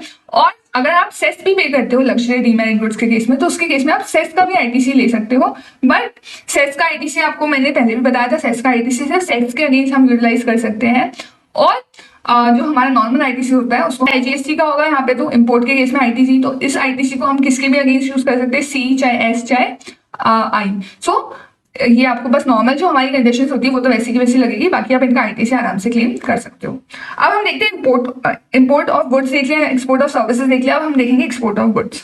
सो taking goods out of India to a place outside India is basically export of goods. So आप क्या कर रहे हो, गुड्स को देखो, इंपोर्ट ऑफ गुड्स तो क्या था कि बाहर से इंडिया में गुड्स लेकर आना, एक्सपोर्ट ऑफ गुड्स क्या हो जाएगा, इंडिया से बाहर गुड्स लेके जाना। सो सिंपल सी डेफिनेशन है, taking goods out of India to a place outside India, to a place outside India, उसको हम क्या बोलेंगे, एक्सपोर्ट कहेंगे। एक्सपोर्ट क्या होता है, एक जीरो रेटेड सप्लाई है और इसको भी हम इंटर स्टेट सप्लाई ही ट्रीट करते हैं। अब देखो जीरो रेटेड सप्लाई क्या होता है, zero rating ensures that entire value chain is tax free. Entire value chain is tax free का मतलब क्या है कि आपकी जो परचेसेस है वो भी टैक्स फ्री होनी चाहिए, और जो आपकी सेल है वो भी क्या होनी चाहिए, टैक्स फ्री होनी चाहिए। सो उन्होंने क्या कर दिया, दो मैकेनिज्म प्रिस्क्राइब कर रखे हैं। या तो आप क्या कर सकते हो, जब आप अपनी सेल करो ना, आपके पास दो ऑप्शन है, या तो आप with payment of IGST sale कर दो, और क्या करो, इस पूरे IGST का क्या ले लो, रिफंड ले लो। दूसरा तरीका वो बोलते हैं कि आप जब सेल करो तो आप without payment of IGST sale कर दो और आप सिर्फ आईटीसी का क्या ले लो, रिफंड ले लो। क्या करो, आप आईटीसी का क्या ले लो, रिफंड ले लो। सो इस तरीके से क्या होगा कि आपका परचेजेस भी एग्जेम्प्ट हो जाएगी, परचेजेस पे भी नील रेट हो जाएगा, आपका अल्टीमेटली टैक्स फ्री हो जाएगी और आपकी सेल भी टैक्स फ्री हो जाएगी। कैसे टैक्स फ्री हो जाएगी, एग्जाम्पल से अगर समझना चाहो तो देखो, सपोज मैं परचेज पे 1000 रुपए का क्या पे करके आई, आईटीसी पे करके आई। परचेजेस पर मैंने टैक्स पे करा, 1000 रुपए का मेरा आईटीसी बन गया। अब मैं सेल करती हूँ, सपोज अगर विद पेमेंट ऑफ आईजीएसटी अगर मैं सेल करती हूँ, मेरा सेल पे 1500 रुपए का जीएसटी बनता है। तो अब मैं क्या करूंगी, 1500 रुपए का जीएसटी कैसे पे करूंगी, 1000 तो मैं ऑलरेडी परचेज पे करके आई हूँ, इसका मैं सेट ऑफ ले लूंगी सबसे पहले तो, और नेट 500 रुपीज क्या करूंगी, अब मैं कैश में सरकार को जमा करवा दूंगी। सो अल्टीमेटली मेरी जेब से 1000 रुपए यहाँ पे गए और 1500 रुपए यहाँ पे गए। तो गवर्नमेंट क्या बोलेगी, आप क्या कर लो, आप टोटल 1500 रुपए का, टोटल 1500 रुपए जो आपका सेल पर टैक्स है उसका रिफंड ले लो। तो आपका सेल पर कितना टैक्स है, टोटल 1500 रुपए का रिफंड ले लो। और देखो बनता भी कितने का रिफंड था, 500 यहाँ पे किए, 1000 रुपए यहाँ पे करे तो मेरा 1500 रुपए का ही रिफंड बनता था। तो इस केस में वो पूरा 1500 रुपए का रिफंड देके मेरा पूरा ये परचेज को भी मेरा क्या कर दिया, टैक्स फ्री कर दिया और मेरी सेल को भी टैक्स फ्री उन्होंने कर दिया। सो ये है फर्स्ट ऑप्शन। दूसरा ऑप्शन देखो कैसे होता है कि दूसरा ऑप्शन में वो बोलते हैं कि आप क्या करो, सेल पर कोई टैक्स पे ही मत करो, सेल पर कोई टैक्स पे ही मत करो और सीधा ये जो आपने इनपुट पर टैक्स पे किया है इसका रिफंड ले लो। सो इस केस में क्या होगा कि मैं इनपुट पे तो 1000 का टैक्स पे करके आई, सेल पर मैं कोई टैक्स पे नहीं कर रही हूँ, तो वो बोलते पूरा 1000 रुपए का आप क्या कर लो, रिफंड ले लो। अब देखो आगे क्या कह रखा है, it allows tax free outward supplies and enables claiming ITC on inputs for such supplies. So आप क्या कर सकते हो, टैक्स फ्री आउटवर्ड सप्लाई कर लो और आईटीसी क्लेम कर लो। दूसरा तरीका मैंने आपको बता दिया कि आप पूरे ऑन पेमेंट ऑफ जीएसटी क्या कर दो, सेल कर दो, एक्सपोर्ट कर दो और पूरे जीएसटी का, पूरे एक्सपोर्ट पे जितना जीएसटी आपने पे करा उसका रिफंड ले लो। एक्सपोर्ट एंड सप्लाईज में सेल्स यूनिट और डेवलपर्स क्या होता है, जीरो रेटेड सप्लाई होते हैं। तो ये दो ही सप्लाई होती है जो जीरो रेटेड ट्रीट करी जाती है। अनलाइक एग्जेम्प्ट सप्लाई से देखो जीरो रेटेड सप्लाई क्यों डिफरेंट होती है, क्योंकि जीरो रेटेड सप्लाई में तो हमें क्या होता है, हमारा परचेज पे जो टैक्स पे किया उसका भी हमें क्या मिल जाता है, रिफंड मिल जाता है, और हमने जो आउटपुट पे टैक्स पे किया वो भी हमारा क्या रहता है, टैक्स फ्री हो जाता है, क्योंकि हमें दोनों का रिफंड मिल गया। सो अगर दोनों ही मैकेनिज्म में देखोगे हमारा परचेज भी टैक्स फ्री हो गया, सेल भी टैक्स फ्री हो गया। लेकिन एग्जेम्प्ट सप्लाई में क्या होता है, एग्जेम्प्ट सप्लाई में गलत होता है। एग्जेम्प्ट सप्लाई में क्या होता है, आपका जो सेल है वो तो टैक्स फ्री कर देती है गवर्नमेंट, पर जो आपकी परचेजेस है ना, that is not tax free. So ये बहुत इंपॉर्टेंट पॉइंट है दोनों में डिफरेंशिएशन का, कि exempt supply zero rated supply से डिफरेंट होती है, क्योंकि एग्जेम्प्ट सप्लाई में जो आपकी परचेसेस होती है उस पर स्टिल टैक्स लग रहा होता है। तभी याद करो जब हम आईटीसी क्लेम करते हैं तो जितना एग्जेम्प्ट सप्लाई वाला आईटीसी है वो हम क्लेम नहीं कर पाते, क्योंकि हम आउटपुट पर टैक्स नहीं दे रहे। सो zero rate supply allow ITC on inputs use, avoiding tax cascading. Exempt supplies do not permit ITC making input taxes as a cost of supplier. Outward zero rated supplies can be made, या तो IGST payment के without कर दो। Without IGST payment हम जब करते हो तो आपको या तो बॉन्ड देना पड़ता है या एलयूटी में ये सप्लाई करनी होती है, और इसमें आप आईटीसी का, अनयूटिलाइज आईटीसी का क्या ले लेते हो, रिफंड ले लेते हो। और अगर विद पेमेंट करते हो तो आप पूरे टैक्स का क्या कर सकते हो, रिफंड ले सकते हो। Refund provisions also apply to GST compensation cess on ZRS. So same में आपको जीएसटी कॉम्पनसेशन सेस का भी रिफंड मिल जाता है। अगर हम दोनों में डिफरेंस देखें तो एग्जेम्प्ट सप्लाई क्या होती है, एग्जेम्प्ट सप्लाई की अगर हम डेफिनेशन देखते हैं तो नील रेट, होली एग्जेम्प्ट या नॉन टैक्सेबल। जीरो रेटेड में क्या होता है, तो एक्सपोर्ट वाली या सेल्स यूनिट और डेवलपर को जो हम सप्लाई करते हैं आउटसाइड ऑपरेशंस के लिए, उसको हम क्या बोलते हैं, जेडआरएस। आउटवर्ड सप्लाई यहाँ पे कोई टैक्स नहीं लगता, लेकिन इनपुट पे क्या लगता है, टैक्स लगता है। जबकि इधर हम देखें तो आउटपुट पे तो इधर भी टैक्स नहीं लगता, पर इधर जो इनपुट होता है ना उसका भी हमें रिफंड मिल जाता है। आईटीसी की बात करें तो हमें यहाँ पे आईटीसी क्या करना पड़ता है, रिवर्स करना पड़ता है, और इधर हमें आईटीसी हम क्लेम कर सकते हैं। आईटीसी अपॉर्शनमेंट जब हम करते हैं तो उसके केस में एग्जेम्प्ट सप्लाई को हम इंक्लूड करते हैं, अपॉर्शनमेंट के टाइम पे एग्जेम्प्ट सप्लाई वाला हम रिवर्सल्स करते हैं। सो एग्जेम्प्ट सप्लाई लेते हैं, साथ ही साथ उसमें आरसीएम आउटवर्ड सप्लाईज वगैरह सबको हम इंक्लूड करके लेते हैं। और जेडआरएस की जहां तक बात है, जेडआरएस को हम एग्जेम्प्ट सप्लाई का पार्ट नहीं मानते, इसको हम टैक्सेबल सप्लाई की तरह ही ट्रीट करते हैं। रजिस्ट्रेशन की जहां तक अगर बात करें कि अगर आप एग्जेम्प्ट सप्लाई कर रहे हो तो आपको कोई रजिस्ट्रेशन लेने की रिक्वायरमेंट नहीं रहती, पर अगर आप जीरो रेटेड सप्लाई कर रहे हो तो आपको रजिस्ट्रेशन लेना पड़ता है, क्योंकि नहीं तो फिर आप रिफंड कैसे लोगे। इनवॉइस टाइप की बात करें, अगर आप एग्जाम सप्लाई कर रहे होते तो याद करो हम बिल ऑफ सप्लाई इशू करते हैं, जबकि अगर आप जीरो रेटेड सप्लाई कर रहे होंगे तो उसके केस में आपको नॉर्मल टेक्स्ट इनवॉइस इशू करना रहता है। सो देखो फिजिकल एक्सपोर्ट्स क्या है, वही गुड्स को इंडिया से लेकर जाना, कहां पर, इंडिया से बाहर। और इंडिया का मतलब ध्यान रखना, इंडिया का मतलब वो 200 nautical miles from coastal baseline, वो पूरा ही क्या माना जाता है, इंडिया ही माना जाता है। सो अगर 200 माइल वाली लिमिट से अगर हम बाहर लेके जाएंगे तो ही एक्सपोर्ट माना जाएगा, अगर वो 200 माइल वाली लिमिट क्रॉस नहीं हुई है तो एक्सपोर्ट नहीं माना जाएगा।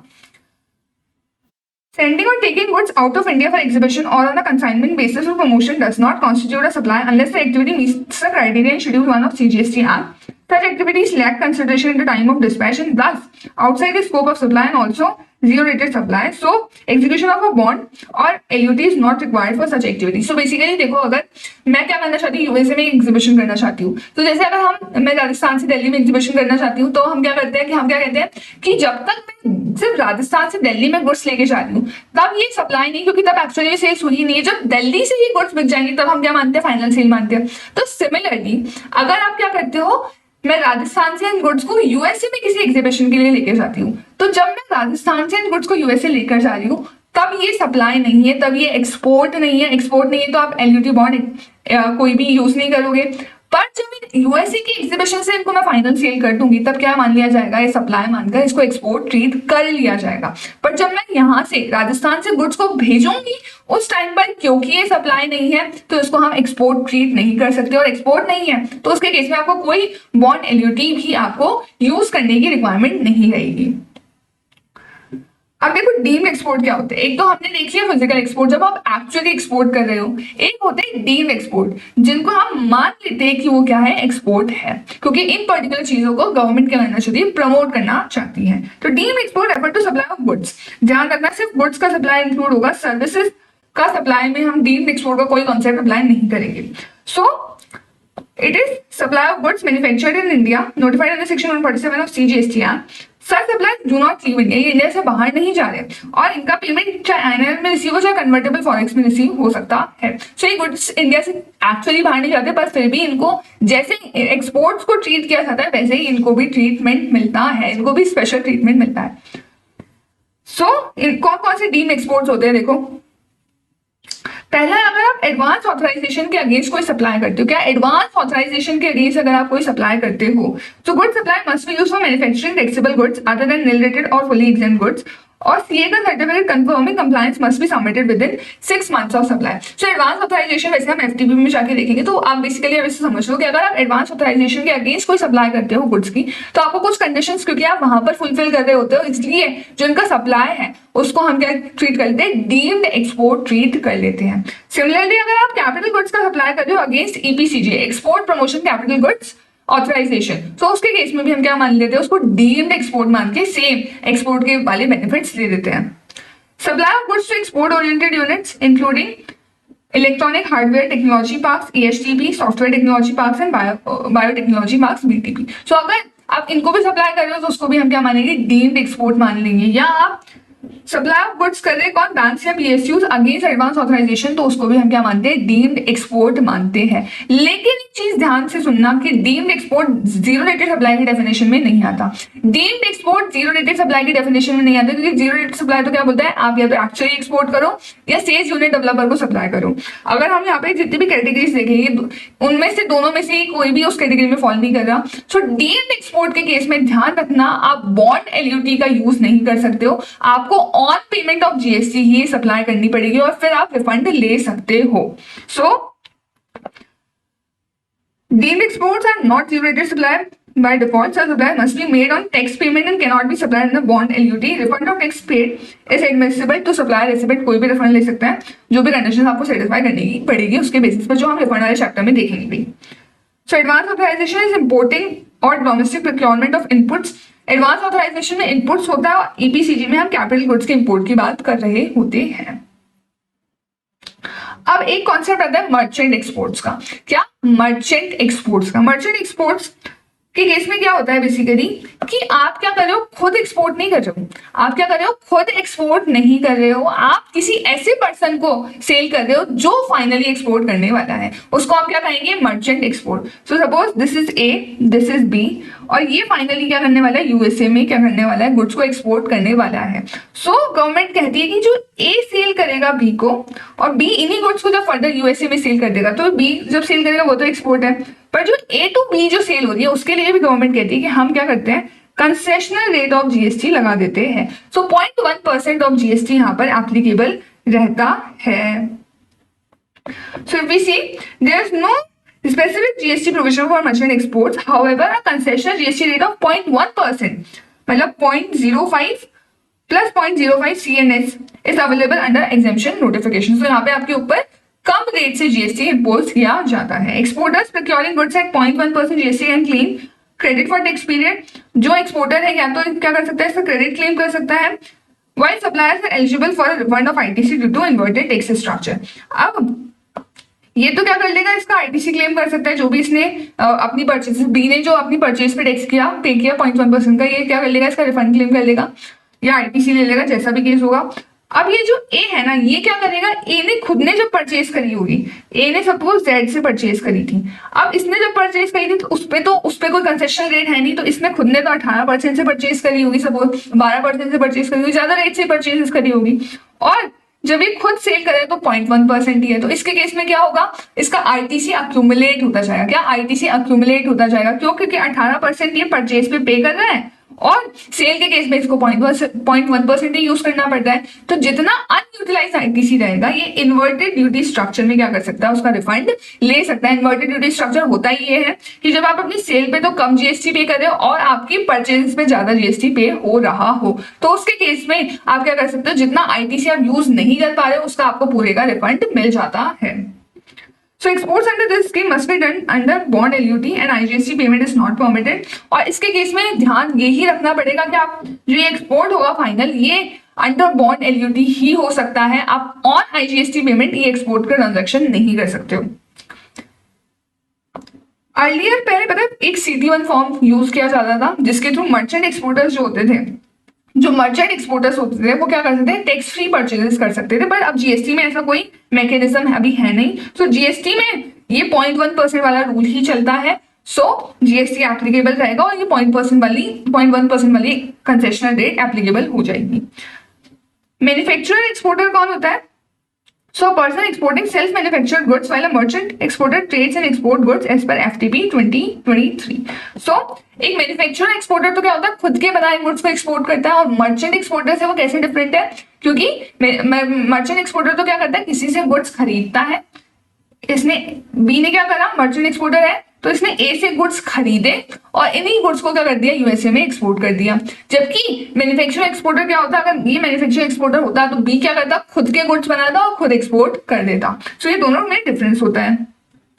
Registered supplier can supply goods at 0.1% GST to merchant exporters if specified conditions are fulfilled। अब आप 0.1% वाली रेट तभी यूज कर सकते हो जब आप ये कुछ कंडीशंस फुलफिल कर दो। जैसे एक तो आपको टैक्स इनवॉइस इशू करना पड़ेगा, क्या टैक्स इनवॉइस इशू करना पड़ेगा, एक्सपोर्ट करने पड़ेंगे गुड्स 90 डेज के अंदर, 90 डेज के अंदर आपको क्या करना पड़ेगा, एक्सपोर्ट करना पड़ेगा, लिंक करना पड़ेगा सप्लायर का GST and tax invoice in the shipping bill. आपको ये अगर बी एक्सपोर्ट कर रहा है ना, तो इसको ए का जीएसटी नंबर क्या करना पड़ेगा, अपने शिपिंग बिल में पूरा मेंशन करना पड़ेगा। सो उसको अपने शिपिंग बिल में पूरा बताना पड़ेगा कि ए के किस परचेज के अगेंस्ट ये एक्सपोर्ट किया जा रहा है, ए की पूरी डिटेल्स उसको देनी पड़ेगी।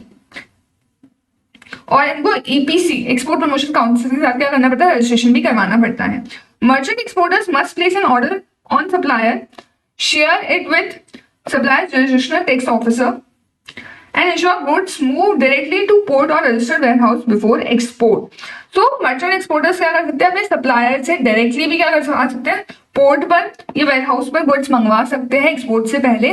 बस उनको क्या करना पड़ेगा, जो सप्लायर का जो जुरिसडिक्शनल टैक्स ऑफिसर है, जो सप्लायर का जीएसटी ऑफिसर है, उसको भी इसकी ऑलरेडी क्या देनी पड़ेगी, इन्फॉर्मेशन देनी पड़ेगी। So for aggregation from multiple suppliers, goods must first move to a registered warehouse with endorsements on invoices and acknowledgements from warehouse operators shared with suppliers and jurisdictional tax officers।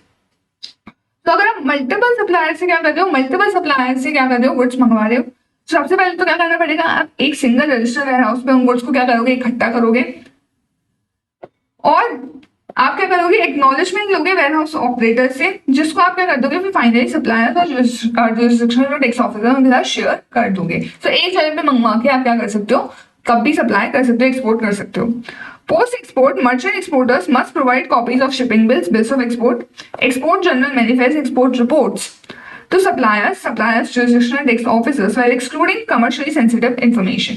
So post export करने के बाद क्या होता है, जो B है ना हमारा बी, उसको क्या करना पड़ेगा, ये शिपिंग बिल की, बिल ऑफ एक्सपोर्ट की, जो भी एक्सपोर्ट जनरल मैनिफेस्ट रहा जिसके बेसिस पे फाइनल एक्सपोर्ट होता है उसकी रिपोर्ट आती है, ये सब क्या करना पड़ता है, सप्लायर को साथ में देना पड़ता है और साथ ही साथ सप्लायर के जुरिसडिक्शनल टैक्स ऑफिसर को भी ये देना पड़ेगा। इसमें से वो कमर्शियली सेंसिटिव इन्फॉर्मेशन हटा सकता है, जिसका मतलब ये है कि बी क्या है, बी यूएसए के बड़े बड़े क्या जाता है बायर्स को जानता है।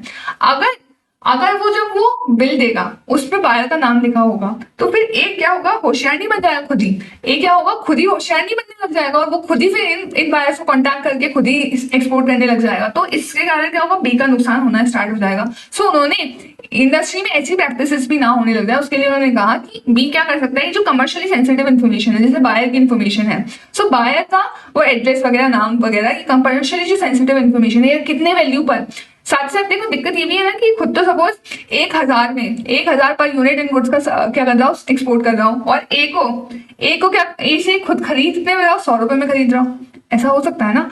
सो ये कमर्शियली सेंसिटिव इन्फॉर्मेशन क्या कर सकता है, बी हाइड कर सकता है, नहीं तो बी का धंधा ही बंद हो जाएगा ना। इसलिए गवर्नमेंट ने रियायत दी है कि गवर्नमेंट ने कहा कि आपको उनको ये देना तो पड़ेगा, बट जो कमर्शियली सेंसिटिव इन्फॉर्मेशन है, जो आपके बिजनेस के लिए यूजफुल इन्फॉर्मेशन है, जिसके कारण आपका बिजनेस ही बंद हो सकता है, ऐसी कगार पे आप ना आ जाओ, उसके लिए आप वो इन्फॉर्मेशन हाइड करके ये जो बिल्स है, ये जो शिपिंग बिल्स है, बिल्स ऑफ एक्सपोर्ट है, ये जो रिपोर्ट्स एक्सपोर्ट की, ये आप क्या कर सकते हो, सप्लायर को दे सकते हो। अब एक्सपोर्ट ऑफ सर्विसेज, क्या एक्सपोर्ट ऑफ सर्विस, तो हम एक्सपोर्ट ऑफ गुड्स देख चुके हैं, अब एक्सपोर्ट ऑफ सर्विसेज में देखो क्या दे रखा है। एक्सपोर्ट ऑफ सर्विसेज के लिए मैंने पहले ही बताया था 5 कंडीशन आपको फुलफिल करनी पड़ती है, क्या क्या, सप्लायर आपका कहाँ होना चाहिए, सप्लायर इंडिया का होना चाहिए, रेसिपेंट का होना चाहिए, बाहर का होना चाहिए, प्लेस ऑफ सप्लाई का होनी चाहिए, बाहर की होनी चाहिए, आपको पेमेंट किस में मिलना चाहिए, फॉरेन करेंसी में, और अगर आरबीआई परमिट करती है तो आपको आईएनआर में भी मिल सकता है, और ये दोनों आपस में merely establishment of distinct person नहीं होने चाहिए। अब देखो अगर आप क्या कर रहे हो, सब कॉन्ट्रैक्टिंग, तो एक्सपोर्ट के लिए पांचों की पांचों कंडीशन फुलफिल होगी तभी उसको एक्सपोर्ट माना जाएगा, एक्सपोर्ट ऑफ सर्विस माना जाएगा, तभी उसको बेनिफिट्स मिलेंगे। पर एक सिचुएशन ऐसी आती है कि अगर आप क्या कर रहे हो, सब कॉन्ट्रैक्टिंग कर रहे हो, क्या कर रहे हो, सब कॉन्ट्रैक्टिंग कर रहे हो। सो सपोज ये एक कंपनी है ए लिमिटेड, BINC से इनको क्या होता है, ऑर्डर आता है कि इनके क्या हो गए हैं, इनकी सपोज कोई एक मशीनरी है ना, वो खराब हो गई है, इनकी एक मशीनरी क्या हो गई है, खराब हो गई है, ये BINC यूएसए में लोकेटेड है, इनकी एक मशीनरी खराब हो गई है और इन्होंने ए लिमिटेड को कॉन्टैक्ट किया इसको सही करने के लिए, इसका रिपेयर एंड मेंटेनेंस करने के लिए। अब ए लिमिटेड ने क्या करा, ए लिमिटेड ने एक काम किया कि इन्होंने आइडेंटिफाई किया कि एक सी नाम का पर्सन है, ये यूएसए में लोकेटेड है, इन्होंने क्या कहा, इन्होंने सी से कांटेक्ट करके कहा कि हम क्या करते हैं, जो इसके पार्ट्स है ना वो तो हम इंडिया से भेज रहे हैं, आप क्या करो, ये जो ठीक करने का काम है, ये जो ठीक करने का काम है मशीनरी पर, ये आप परफॉर्म कर देना। सपोज ये सी क्या है, जो इंजीनियर है, तो इन्होंने क्या करा, सी से इधर कॉन्टैक्ट कर लिया कि आप क्या करना, इसको सही करने का काम आप कर देना, रिपेयर करने का काम आप कर देना, सर्विस आप दे देना, और पार्ट्स जो रिलेटेड है ना वो हम इंडिया से भेज देंगे। सो इस केस में क्या हो रहा है, एक तरफ तो ए लिमिटेड BINC से जो कॉन्ट्रैक्ट करी, that is export of service का कॉन्ट्रैक्ट, एक्सपोर्ट ऑफ सर्विस का क्या हो रहा है, ये पूरा कॉन्ट्रैक्ट हो रहा है, और साथ ही साथ ये सी से इधर क्या ले रही है, रिपेयर की सर्विसेज ले रही है, इंजीनियर है वो क्या करेगा, अपनी सर्विसेज देगा, किसको, ए लिमिटेड के बिहाफ पे वो काम कर रहा है तो ए लिमिटेड को सर्विसेज दे रहा है। सो इसको एक तरफ ये क्या हो गया, इंपोर्ट कर लिया, सो एक तरफ BINC को एक्सपोर्ट कर रहे हैं और दूसरी तरफ भी सी से इंपोर्ट कर रहे हैं, और काम हो रहा है, एक ही काम होना है अल्टीमेटली। सो सपोज यहाँ पर ये जो कंसिडरेशन इन्वॉल्व था, सपोज इसके लिए इनको 1000 USD का ये कॉन्ट्रैक्ट हुआ था, और ये जो इधर इंपोर्ट हो रहा था ये सपोज हमने $100 में कर लिया। सो यहाँ पर दो कॉन्ट्रैक्ट हो गए। अब होगा क्या कि जब मैं इनसे $1000 लेने चाहूंगी, सपोज BINC से $1000 में लेने होंगी, तो ऐसा हो सकता है ना, मैं BINC को क्या बोल दूं कि अगर मैं इनको इंडिया में लेके आऊंगी, फिर इंडिया में क्या हो जाएंगे, कन्वर्ट हो जाएंगे, फिर मैं इसको CINC को रेमिट करूंगी, तो ये बहुत लंबा प्रोसीजर हो जाएगा। तो मैं ऐसा भी तो कर सकती हूँ ना कि मैं BINC को बोल दूं कि ये जो $100 है ना, ये तो आप C को दे दो, और बाकी जो $900 बचते हैं वो मुझे आप रेमिट कर दो। क्या कर दो, $900 आप मुझे रेमिट कर दो। लेकिन अगर आप देखो यहाँ तो लिखा है कि पूरा का पूरा पेमेंट आपको खुद को ही कन्वर्टेबल फॉरेक्स में रिसीव होना चाहिए। तो क्या सिर्फ इस एक कंडीशन, ये $100 क्योंकि हमें इंडिया में रिसीव नहीं हुआ, उसके कारण हम इसको एक्सपोर्ट ऑफ सर्विस के डेफिनेशन से एक्सक्लूड कर दे क्या, एक्सपोर्ट का बेनिफिट देना इसको बंद कर दे क्या? तो गवर्नमेंट ने कहा कि नहीं, कोई दिक्कत नहीं है, आप क्या कर सकते हो, RBI अगर अलाउ करती है अभी $100 क्या करो, बाहर ही रख दो। क्यों? क्योंकि ये इम्पोर्ट आपने साथ में किया है, तो उस केस में आप $100 क्या कर सकते हो, बाहर रख सकते हो। जो नेट अमाउंट है वो आप इंडिया में रिसीव कर लेना। तो हम क्या मानेंगे, आपकी कंडीशन सेटिस्फाई हो गई है, और इस केस को भी हम क्या मान लेंगे, एक्सपोर्ट मान लेंगे। सो इफ यू आर सब कॉन्ट्रैक्टिंग, एक एक्सपोर्टर क्या कर रहा है, आउटसोर्स कर रहा है कुछ अपनी सर्विस का कुछ पार्ट एक फॉरेन सप्लायर को, तो यहाँ पे क्या होगी, दो सप्लाईज इन्वॉल्व हो जाएगी। एक तो एक्सपोर्ट किया जा रहा है of entire value of services by Indian exporter, जो A लिमिटेड से BINC का जो कॉन्ट्रैक्ट हो रहा है, और दूसरा इंपोर्ट किया जा रहा है सब कॉन्ट्रैक्टेड सर्विसेज का बाय इंडियन एक्सपोर्टर। सो ये C से जो इंपोर्ट और सर्विस कर रहा है, दैट इज अनदर ट्रांजैक्शन। तो एक्सपोर्टर क्या करेगा, IGST पे कर देगा इंपोर्टेड सर्विसेज पे। ये जो इसने C से सर्विसेज ली है, ये क्या हो गया, इसका इंपोर्ट ऑफ सर्विस हो गया। तो इंपोर्ट ऑफ सर्विस के केस में क्या होता है, RCM में जो इंपोर्टर होता है उसको टैक्स पे करना होता है, तो इसके ऊपर वो खुद ये $100 को जो कन्वर्टेड वैल्यू आएगी उसमें क्या कर देगा, IGST पे कर देगा, और इसका ITC भी ले लेगा। और जो ये बाकी की कॉन्ट्रैक्ट वैल्यू है $100 की पूरी, इसको हम क्या मान लेंगे, इसको हम एक्सपोर्ट मान लेंगे। और इसको हम एक्सपोर्ट क्यों मान लेंगे, क्योंकि हम मानेंगे कि जो फोर्थ वाली कंडीशन है ये भी डीम्ड फुलफिल है, बट RBI अलाउ करती है, तो ही हम मानेंगे कि ये जो $100 है ना, जो $900 लिए इंडिया में आए और बाकी जो $100 बाहर ही रह गए, हम ये मानेंगे कि ये डीम्ड रिसीव्ड है। ये $100 भले ही इंडिया में रिसीव नहीं हुए, फिर भी हम कंडीशन सेटिस्फाइड ही मानेंगे और एक्सपोर्ट ट्रीट कर लेंगे। Transactions between HO and it's branch, अगर HO और उसकी ब्रांच के बीच में ट्रांजैक्शन हो रहा है, क्योंकि ये जो फिफ्थ कंडीशन है ना, उसका फर्दर क्लैरिफिकेशन है कि उन्होंने कहा है कि आप merely establishment of distinct person नहीं होने चाहिए।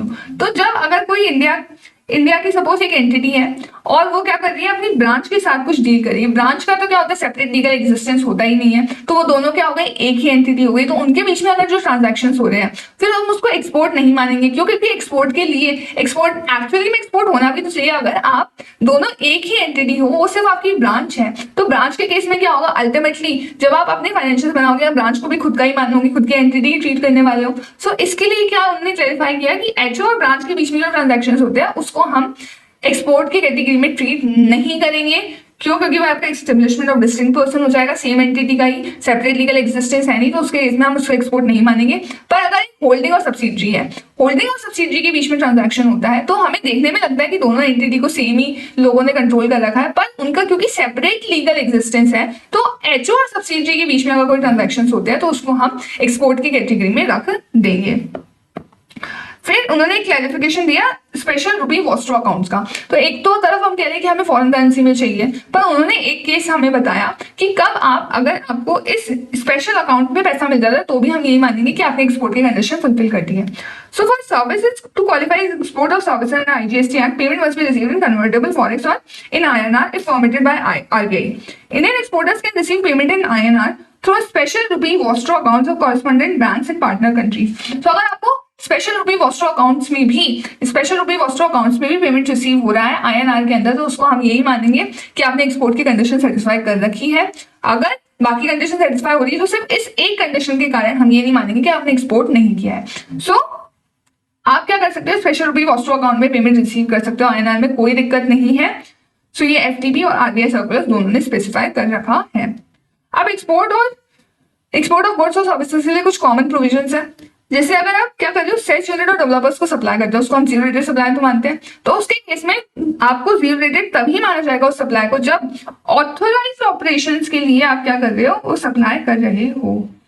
सो सेल्स ऑफिसर कुछ ऑपरेशंस बताता है उनके लिए, अगर उनके लिए ही उन सप्लाईज का यूज होने वाला है तो ही हम उसको क्या मानेंगे, जीरो रेटेड मानेंगे, क्योंकि अल्टीमेटली जो पर्पस है वो फुलफिल होना चाहिए ना। हम सेल्स यूनिट्स वगैरह को बढ़ावा दे इसलिए रहे ना क्योंकि वो फाइनली एक्सपोर्ट करने वाले हैं, ऑथराइज चीजें करने वाले हैं, जिसके लिए इंडिया हमेशा क्या करती है, एक्सपोर्ट को प्रमोट करना चाहती है, क्योंकि हमें ज्यादा से ज्यादा क्या चाहिए, foreign currency. So sales units क्या करती है, अल्टीमेटली पूरा अपना जितना भी कुछ भी प्रोड्यूस करते हैं पूरा क्या कर देते हैं, एक्सपोर्ट कर देते हैं। तो इसलिए इनके केस में क्या देना चाहिए, बेनिफिट। तो अगर कोई और पर्सन भी अगर सेल्स यूनिट्स को भी सप्लाई करता है तो उसका भी हमने क्या कर रखा है, जीरो रेटेड कर रखा है, ताकि इनका परचेज भी क्या हो जाए, जीरो रेटेड हो जाए। पर वो एग्जामेशन तभी मिलेगी जब वो ऑथराइज ऑपरेशंस के लिए ही इन परचेजेस को यूज करेंगे, अदरवाइज ये एग्जामेशन नहीं मिलेगी। अब एक स्पेशल केस आता है, event management, short term accommodation, conference, benefiting, consumable etcetera. तो ऐसी सर्विसेज अगर सेल्स यूनिट डेवलपर या यूनिट्स को प्रोवाइड करी गई है तो उसके केस में हम इसको इंटरेस्ट रेट सप्लाई माने, इंटरेस्ट रेट सप्लाई माने। तो अगर आपको पता है जैसे इवेंट मैनेजमेंट की सर्विसेज है, सपोज होटल अकोमोडेशन है, अब ये क्या है, इमूवेबल प्रॉपर्टी से रिलेटेड सर्विसेज है। तो इमूवेबल प्रॉपर्टी के केस में क्या होता है कि हम जहां पर इमूवेबल प्रॉपर्टी लोकेटेड होती है उसी स्टेट को हम क्या मान लेते हैं, उसी जगह को हम मान लेते हैं कि वो उसका प्लेस ऑफ सप्लाई हो गया। तो अगर मान लो ये सेल्स यूनिट वाला कोई पर्सन है, ये कहाँ लोकेटेड है, राजस्थान में एक सेल्स यूनिट लोकेटेड है, और एक होटल लोकेटेड है वो भी सपोज राजस्थान में ही है। तो अगर हम देखें ये सेल्स यूनिट वाला पर्सन और ये होटल भी कहाँ है, राजस्थान में, तो सप्लायर भी राजस्थान में, प्लेस ऑफ सप्लाई भी राजस्थान में, तो हम क्या ट्रीट कर लेंगे, हम ये ट्रीट कर लेंगे कि क्योंकि दोनों सेम स्टेट में तो ये तो इंटरेस्ट रेट ट्रांजैक्शन होना चाहिए, क्या इंटरेस्ट रेट ट्रांजैक्शन हो जाना चाहिए। लेकिन अगर हम सेक्शन 7(5) देखें तो वो बोलता है कि जो सप्लायर, जो हम सेल्स यूनिट डेवलपर को सप्लाई करते हैं वो क्या है, इंटर स्टेट सप्लाई है। तो ये तो कंफ्यूजन हो गया ना कि यहाँ तो हम देख रहे हैं इंट्रा होना चाहिए, इसके बेसिस पे इंटर स्टेट आ रहा है। तो गवर्नमेंट ने क्लैरिफाई किया है कि यहाँ पर क्या होगा, हम इसको इंटर स्टेट सप्लाई ही ट्रीट करेंगे। क्यों, क्योंकि ये क्या है, एक स्पेसिफिक प्रोविजन है। ये क्या है, एक स्पेसिफिक प्रोविजन जो कहता है कि सेल्स यूनिट डेवलपर को कोई भी सप्लाई किया जाए उसको हम इंटर स्टेट सप्लाई ही ट्रीट करेंगे। और ये जो इमूवेबल प्रॉपर्टी वाला प्रोविजन है यहाँ पर ये क्या हो जाएगा, जनरल प्रोविजन की तरह ट्रीट किया जाएगा। तो स्पेसिफिक प्रोविजन क्या करता है, प्रिवेल करता है जनरल प्रोविजन पे, इसलिए इसको हम इंटर स्टेट सप्लाई ही ट्रीट करेंगे हमेशा। फिर नेक्स्ट दे रखा है transactions with EOU, export oriented units के साथ अगर आपने ट्रांजैक्शन किया है तो वो जीरो रेटेड की कैटेगरी में नहीं आता, उसको हम डीम्ड एक्सपोर्ट की कैटेगरी में रख सकते हैं। सो डीम्ड एक्सपोर्ट मानेंगे। डीम्ड एक्सपोर्ट के केस में क्या होता है, आप एलयूटी बॉन्ड तो यूज कर नहीं सकते हो, आपको क्या करना पड़ता है, ऑन पेमेंट ऑफ टैक्स आपको क्या करना पड़ता है, एक्सपोर्ट करना पड़ता है, सप्लाई करना पड़ता है। तो उसके केस में आप क्या कर सकते हो, जितना भी आपने टैक्स पे किया है उसका रिफंड ले सकते हो, और सप्लाई रेसिडेंट कोई भी रिफंड ले सकता है। अब बॉन्ड एलयूटी में देखो एग्जैक्टली कैसे ट्रांजैक्शंस होते हैं, क्योंकि बॉन्ड एलयूटी के केस में आपने क्या करना होता है, आपको कोई टैक्स पे करना नहीं होता, आप सिर्फ एक अंडरटेकिंग दे दोगे, आप एक डिक्लेरेशन दे दोगे कि अगर हम एक्सपोर्ट नहीं कर पाते तो हम क्या कर देंगे, जितना भी टैक्स बनता था वो वापस आपको गवर्नमेंट को पहुंचा देंगे। तो ये बेसिकली लाया कॉन्सेप्ट इसलिए गया क्योंकि मान लो किसी ने कह तो दिया, पहले तो कह दिया कि हम एक्सपोर्ट करेंगे और बाद में उसने एक्सपोर्ट किया ही नहीं, तो गवर्नमेंट का तो जीएसटी का लॉस हो जाएगा। तो गवर्नमेंट ने खुद को थोड़ा सेफ साइड पे रखा, उन्होंने कहा कि आप क्या करो, हमें एक अंडरटेकिंग दो कि अगर आप एक्सपोर्ट नहीं कर पाते हो तो आप क्या करोगे, पूरा का पूरा हमें टैक्स पे करोगे, साथ ही साथ उसके ऊपर जितना इंटरेस्ट बनता है वो भी आपको हमें 18% की रेट से चुकाना पड़ेगा। सो अगर आप विदाउट आईजीएसटी पेमेंट क्या कर रहे हो, एक्सपोर्ट कर रहे हो, तो उसके केस में आपको बॉन्ड एलयूटी देना पड़ता है। देखो बॉन्ड और एलयूटी में क्या डिफरेंस है, बॉन्ड के साथ आपको बैंक गारंटी फर्निश करनी पड़ती है, जितने अमाउंट का पूरा इनवॉइस है ना उसकी पूरी की आपको बैंक गारंटी देनी पड़ती है। सो उसके केस में गवर्नमेंट को ज्यादा सेफ साइड मिल जाता है, क्योंकि उसके केस में अगर आप पेमेंट नहीं भी करोगे ना तो गवर्नमेंट क्या करेगी, उस बैंक गारंटी को रिवोक करके पूरा पैसा वसूल लेगी। पर एलयूटी के केस में एक सिंपल सा डिक्लेरेशन होता है, आप खुद ही डिक्लेरेशन देते हो, इसमें कोई बैंक गारंटी नहीं होती, आप खुद ही लिख कर दे देते हो कि हाँ अगर हम नहीं कर पाते तो हम आपको पैसे लौटा देंगे। सो दोनों में डिफरेंस है, यहाँ पे विद बैंक गारंटी होता है, यहाँ पे बीजी इन्वॉल्व होती है और यहाँ पे कोई बीजी नहीं होती। As per Rule 96A, a registered person opting to export or ZRS without payment of IGST must furnish a bond annuity prior to export, committing to pay tax due with interest under Section 50 of CGST Act.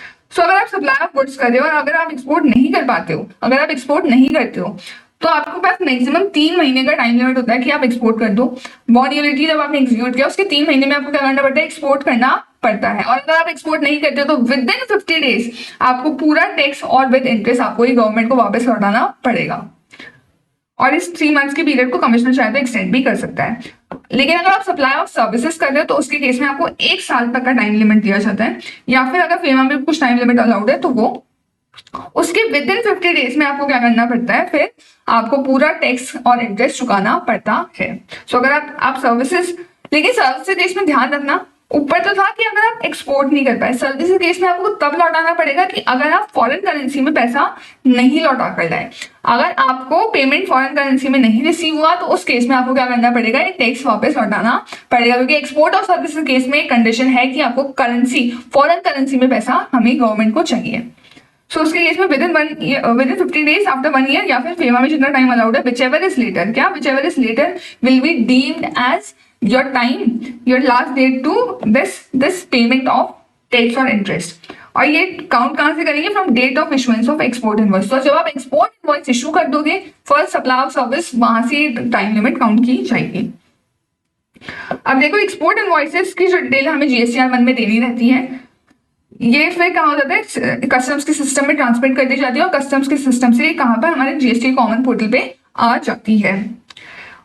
अगर आपने एक बार LUT furnish कर दिया, letter of undertaking आपने एक बार furnish कर दिया, तो वो पूरे फाइनेंशियल ईयर के लिए वैलिड रहता है। जिस फाइनेंशियल ईयर आपने उसको फर्निश किया उस फाइनेंशियल ईयर के लिए, पूरे के लिए वो क्या रहेगा, वैलिड रहेगा। और the registered person can furnish LUT instead of bond. अब हमने देखा कि बॉन्ड के केस में तो बैंक गारंटी देनी पड़ेगी, LUT के केस में एक बैंक गारंटी देनी नहीं है। तो आप तो कहोगे कि मैम फिर तो हर केस में है ना सब लोग LUT देना चाहेंगे, बैंक गारंटी क्यों ही देंगे। सो गवर्नमेंट कह रही है कि हाँ बिल्कुल LUT दे सकते हो। आप क्या कर रहे हो, एक्सपोर्ट कर रहे हो, हमारे देश का भला कर रहे हो, तो हम क्या करते हैं, हम आपके ऊपर विश्वास करते हैं, हम आपके ऊपर क्या करेंगे, विश्वास करेंगे। तो आप LUT दे सकते हो, कोई दिक्कत नहीं है, हर चीज के लिए आपको बैंक गारंटी देने की रिक्वायरमेंट नहीं है। लेकिन अगर आप क्या निकले, चोर निकले, if you have been prosecuted for cases of more than 250 lakh, that is 2.5 crore से ज्यादा का अगर अमाउंट के लिए आप क्या हो, प्रोसिक्यूटेड हो ऑलरेडी, इसका मतलब आप ऑलरेडी थोड़े दिक्कत वाले लोग हो, आप पैसा आसानी से ना टैक्स गवर्नमेंट को पहुंचाते नहीं हो, तो उसके केस में, आपके केस में हम फिर बैंक गारंटी लेंगे। सो जनरली आप LUT से काम चला लेगी गवर्नमेंट, पर अगर आप पैसे की, टैक्स की चोरी करने वाले ऐसे इंसान हो तो फिर आपके केस में क्या करना पड़ेगा, गवर्नमेंट बैंक गारंटी लेगी बॉन्ड के साथ।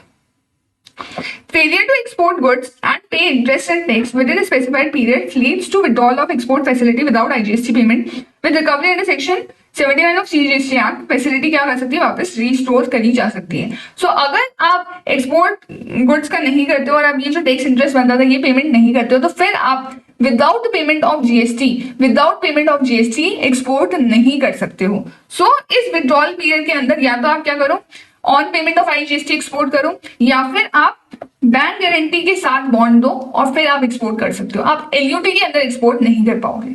सो अगर आपने एक बार डिफॉल्ट कर दिया तो फिर गवर्नमेंट का आपके ऊपर से विश्वास उठ जाएगा, तो फिर या तो आप on payment of IGST export कर पाओगे या फिर with bank guarantee.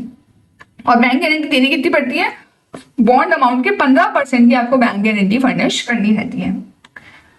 Registered exporter must fill relevant form for bond और LUT ऑन कॉमन पोर्टल। आप कॉमन पोर्टल पे जाके इसका क्या कर सकते हो, फॉर्म फिल कर सकते हो। LUT is deem accepted once an acknowledgement when application reference number is generated online. और जैसे ही आप LUT फर्निश करोगे आपके पास एप्लीकेशन रेफरेंस नंबर आ जाएगा, उसी टाइम पे हम क्या मान लेंगे कि आपका LUT एक्सेप्ट कर लिया गया, फिर आप क्या कर सकते हो, स्टार्ट कर सकते हो एक्सपोर्ट करना। No physical documents are required to be submitted to jurisdictional office for LUT acceptance. और इसके लिए आपको अलग से कोई डॉक्यूमेंट भी फर्निश नहीं करना पड़ता, जो बस आपके पास एप्लीकेशन रेफरेंस नंबर जैसे जनरेट हुआ हम मान लेंगे कि पूरा फर्निश हो गया है, जबकि बॉन्ड के केस में आपको बैंक गारंटी अलग से देनी पड़ेगी। अगर आप इनएलिजिबल थे, मतलब आपने कोई भी नॉन कंप्लायंस वगैरह किया था या ये प्रोसिक्यूटेड थे आप 2.5 करोड़ से ज्यादा के अमाउंट के लिए, और फिर भी आपने LUT फर्निश कर दिया, तो इसको रिजेक्ट कर दिया जाएगा और इसका डीम्ड रिजेक्शन माना जाएगा फ्रॉम स्टार्टिंग। तो गलती से अगर एक बार इसका एक्सेप्टेंस हो गया बाद में पता चलता है, तो उसके बीच में अगर आपने कोई ट्रांजैक्शंस करने जाएंगे उसको भी डीम्ड रिजेक्टेड ही माना जाएगा फ्रॉम दी स्टार्टिंग। पहले से बिल्कुल जब से इशू हुआ ना तब से इसको डीम्ड रिजेक्टेड मान लिया जाएगा। Exporters must furnish a running bond covering self assess estimated tax liability on export. So आप क्या कर सकते हो, जितना भी आप एक्सपोर्ट करने वाले हो उसके ऊपर जितनी भी टैक्स लायबिलिटी निकल के आएगी, आप उसके लिए टोटलिटी में क्या कर सकते हो, एक रनिंग बॉन्ड फर्निश कर सकते हो। आपको हर एक्सपोर्ट के लिए एक अलग से बॉन्ड करने की रिक्वायरमेंट नहीं है। आप अपने टर्नओवर के बेसिस पे आप डिटरमाइन कर सकते हो ना कि आपका कितना टर्नओवर हर साल होता है, उसके बेसिस पे आप डिटरमाइन कर लोगे और एक ही बार में आप क्या कर दोगे, बॉन्ड फर्निश कर दोगे। पर जैसे ही बॉन्ड का अमाउंट क्या हो जाएगा, इट बिकम्स लेसर देन दी आपका आउटस्टैंडिंग जीएसटी लायबिलिटी, कि जितना जीएसटी बनना चाहिए था, जितना आपके एक्सपोर्ट्स हो गए, मतलब बेसिकली अगर आपने उस लिमिट से ज्यादा एक्सपोर्ट कर दिया तो आपका बॉन्ड अमाउंट क्या हो जाएगा, कम का रह जाएगा। और आपने एक्सपोर्ट ज्यादा कर रहे होंगे तो आपको क्या करना पड़ेगा, फिर एक दोबारा से फ्रेश बॉन्ड क्या करना पड़ेगा, फर्निश करना पड़ जाएगा, जितना भी शॉर्टफॉल रहेगा। Exporter must maintain IGST, debit credit entries and running bonds and provide records to Central Tax Officer upon request. So bond के अगेंस्ट जो भी डेबिट क्रेडिट एंट्रीज हो रही है, जितना आप न्यू एक्सपोर्ट्स कर रहे हो या आपने जितना फर्दर बॉन्ड फर्निश किया, तो उसके रिगार्डिंग आपको पूरा खुद को मेंटेन करना पड़ेगा कि किस किस के अगेंस्ट वो बॉन्ड चल रहा है। और अगर कभी ऑफिसर मांगता है तो आपको उसको पूरा इन्फॉर्मेशन भी देनी पड़ेगी। Till mandatory self-sealing is operationalized, sealing of container must be done upon supervision of jurisdictional central excise officer with a copy of sealing report sent to Deputy Commissioner or Assistant Commissioner of Principal Place of Business. So at present क्या होता है, जो भी आपका container जिसमें आपके goods जा रहे हैं उसको सील किया जाता है इन द प्रेजेंस ऑफ जो आपका सेंट्रल एक्साइज का जो ऑफिसर है उसके सामने, और वो जो रिपोर्ट देते हैं उसको आपको बेसिकली खुद के आपकी जो जुरिस्डिक्शनल असिस्टेंट और डेप्यूटी कमिश्नर जो भी है उनको फर्निश करनी पड़ती है वो report.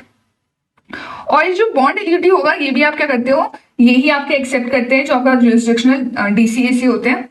Exporters can submit eligibility bond to either central और स्टेट टैक्स अथॉरिटी, और आप दोनों में से या तो सीजीएसटी वाली अथॉरिटीज को या स्टेट वाली अथॉरिटीज किसी को भी दे दो, चल जाएगा काम।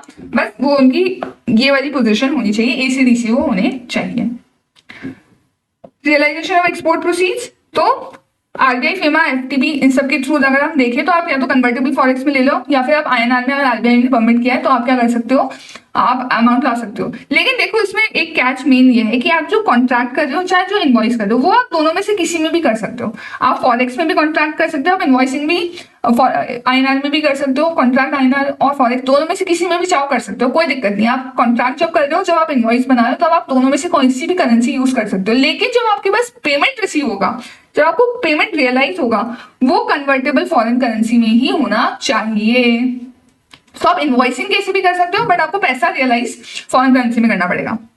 एक्सपोर्ट प्रोसीड्स में भी realise in INR if receive through a freely convertible vostro account. अगर वॉस्ट्रो अकाउंट के थ्रू रिसीव करते हो तो आईएनआर में भी पेमेंट चल जाएगा। लेकिन इसमें कुछ एक्सेप्शंस क्या है, excluding Asian clearing union member countries Nepal और भूटान, इनके केस में ये काम नहीं चलेगा।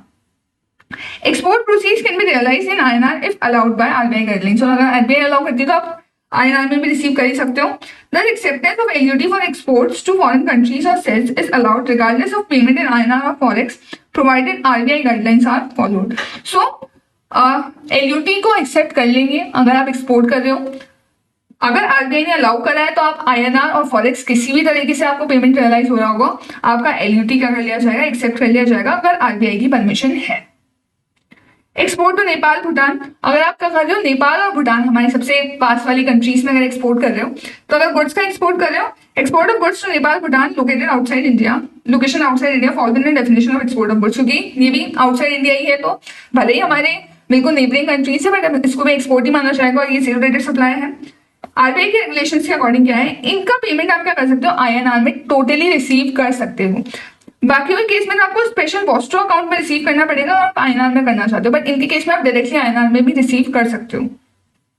The receipt of export proceeds for goods in convertible forex is not mandatory under GST, but failure to realize export proceeds within FEMA timeline may result in recovery of refunds already paid to taxpayer. So goods के case में ना देखो INR मतलब forex में पैसा आना वैसे भी जरूरी नहीं है क्योंकि उसकी स्पेसिफिक कंडीशन नहीं है, लेकिन अगर FEMA टाइमलाइन के अंदर आप जो अपना पेमेंट है वो लेकर नहीं आए तो उसके केस में क्या होता है, जितना भी आपको रिफंड दिया है ना तो आपसे गवर्नमेंट वापस ले लेती है। और अगर एक्सपोर्ट ऑफ सर्विसेज की बात करें तो एक्सपोर्ट ऑफ सर्विसेज केस में तो कन्वर्टेबल फॉरेन एक्सचेंज वाली बात है, बट नेपाल भूटान के केस में क्या कर सकते हो, आप आईएनआर में आराम से रिसीव कर सकते हो।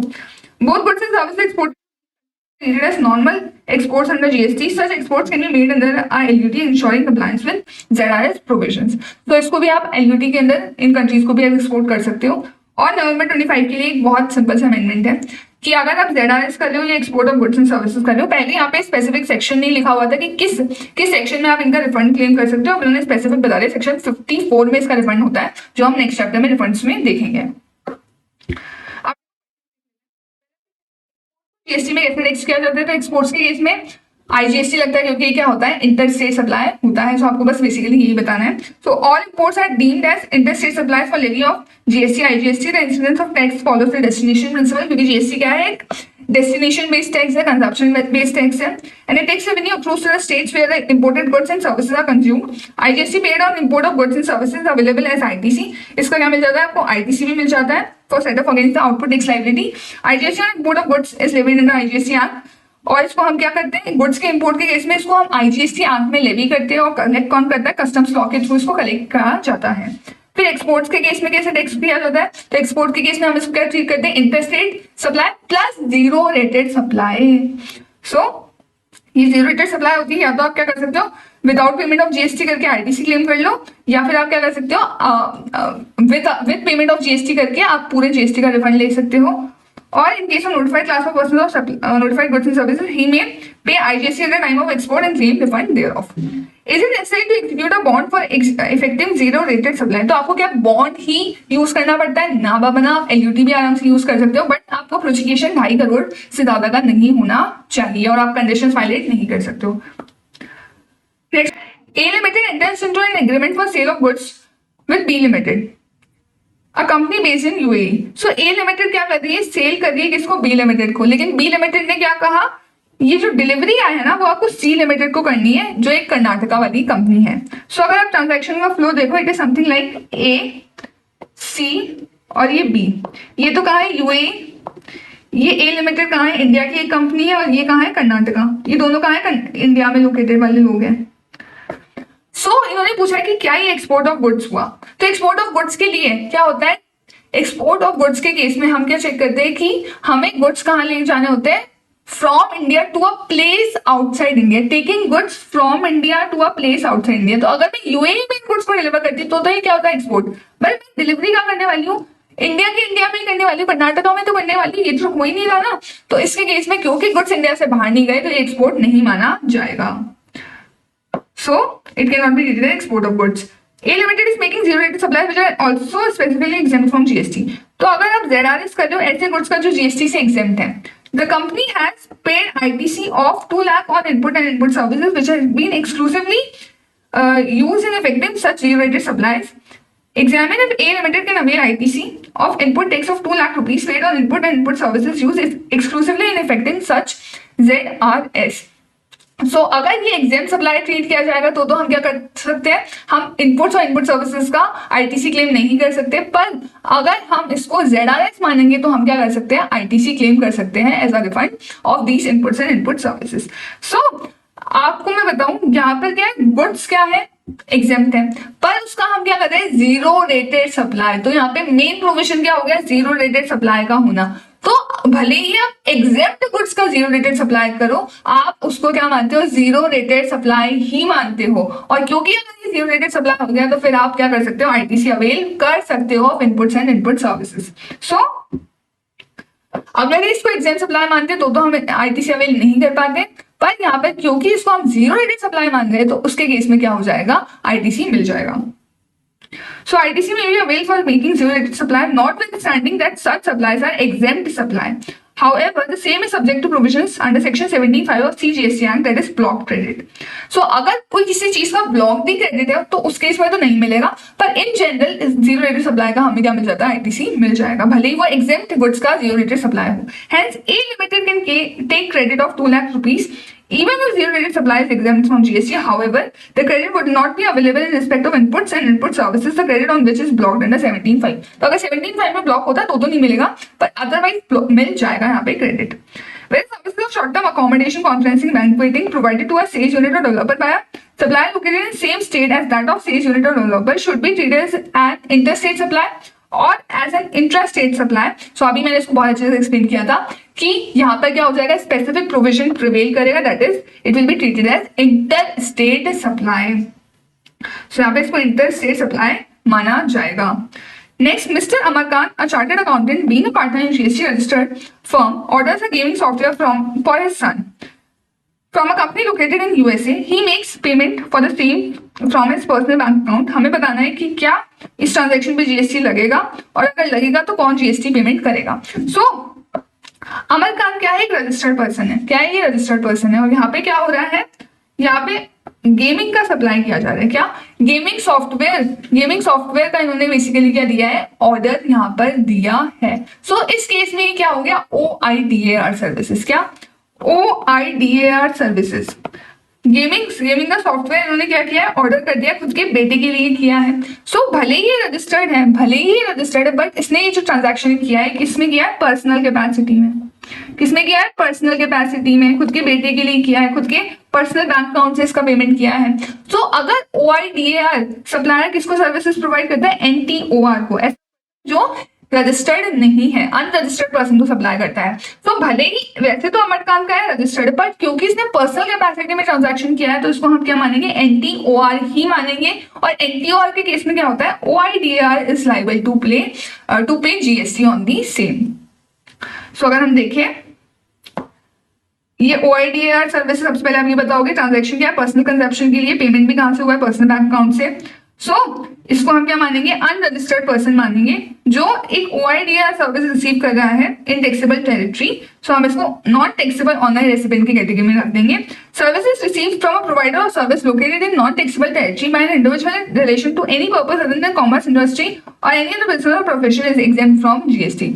लेकिन OIDAR सर्विस को इसके हम एक्सेप्शन में रखते हैं. ये एग्जेम्पशन OIDAR सर्विस के केस में नहीं मिलती. सो इन्होंने क्या कहना चाहा कि अगर इन जनरल तो क्या होता है, कोई भी सर्विस अगर आप नॉन टैक्सेबल टेरिटरी से लेते हो और वो अदर देन बिजनेस और कॉमर्स के लिए होती है तो वो वैसे तो क्या हो जाती है, GST में एग्जेम्प्ट कर दी जाती है. लेकिन इसका एक्सेप्शन है OIDAR सर्विस. OIDAR सर्विस के केस में क्या लगता है, GST लगता है. और GST या तो बिजनेस एंटिटी पे करती है या फिर OIDAR सप्लायर खुद पे करता है, ऐसा केस में भी.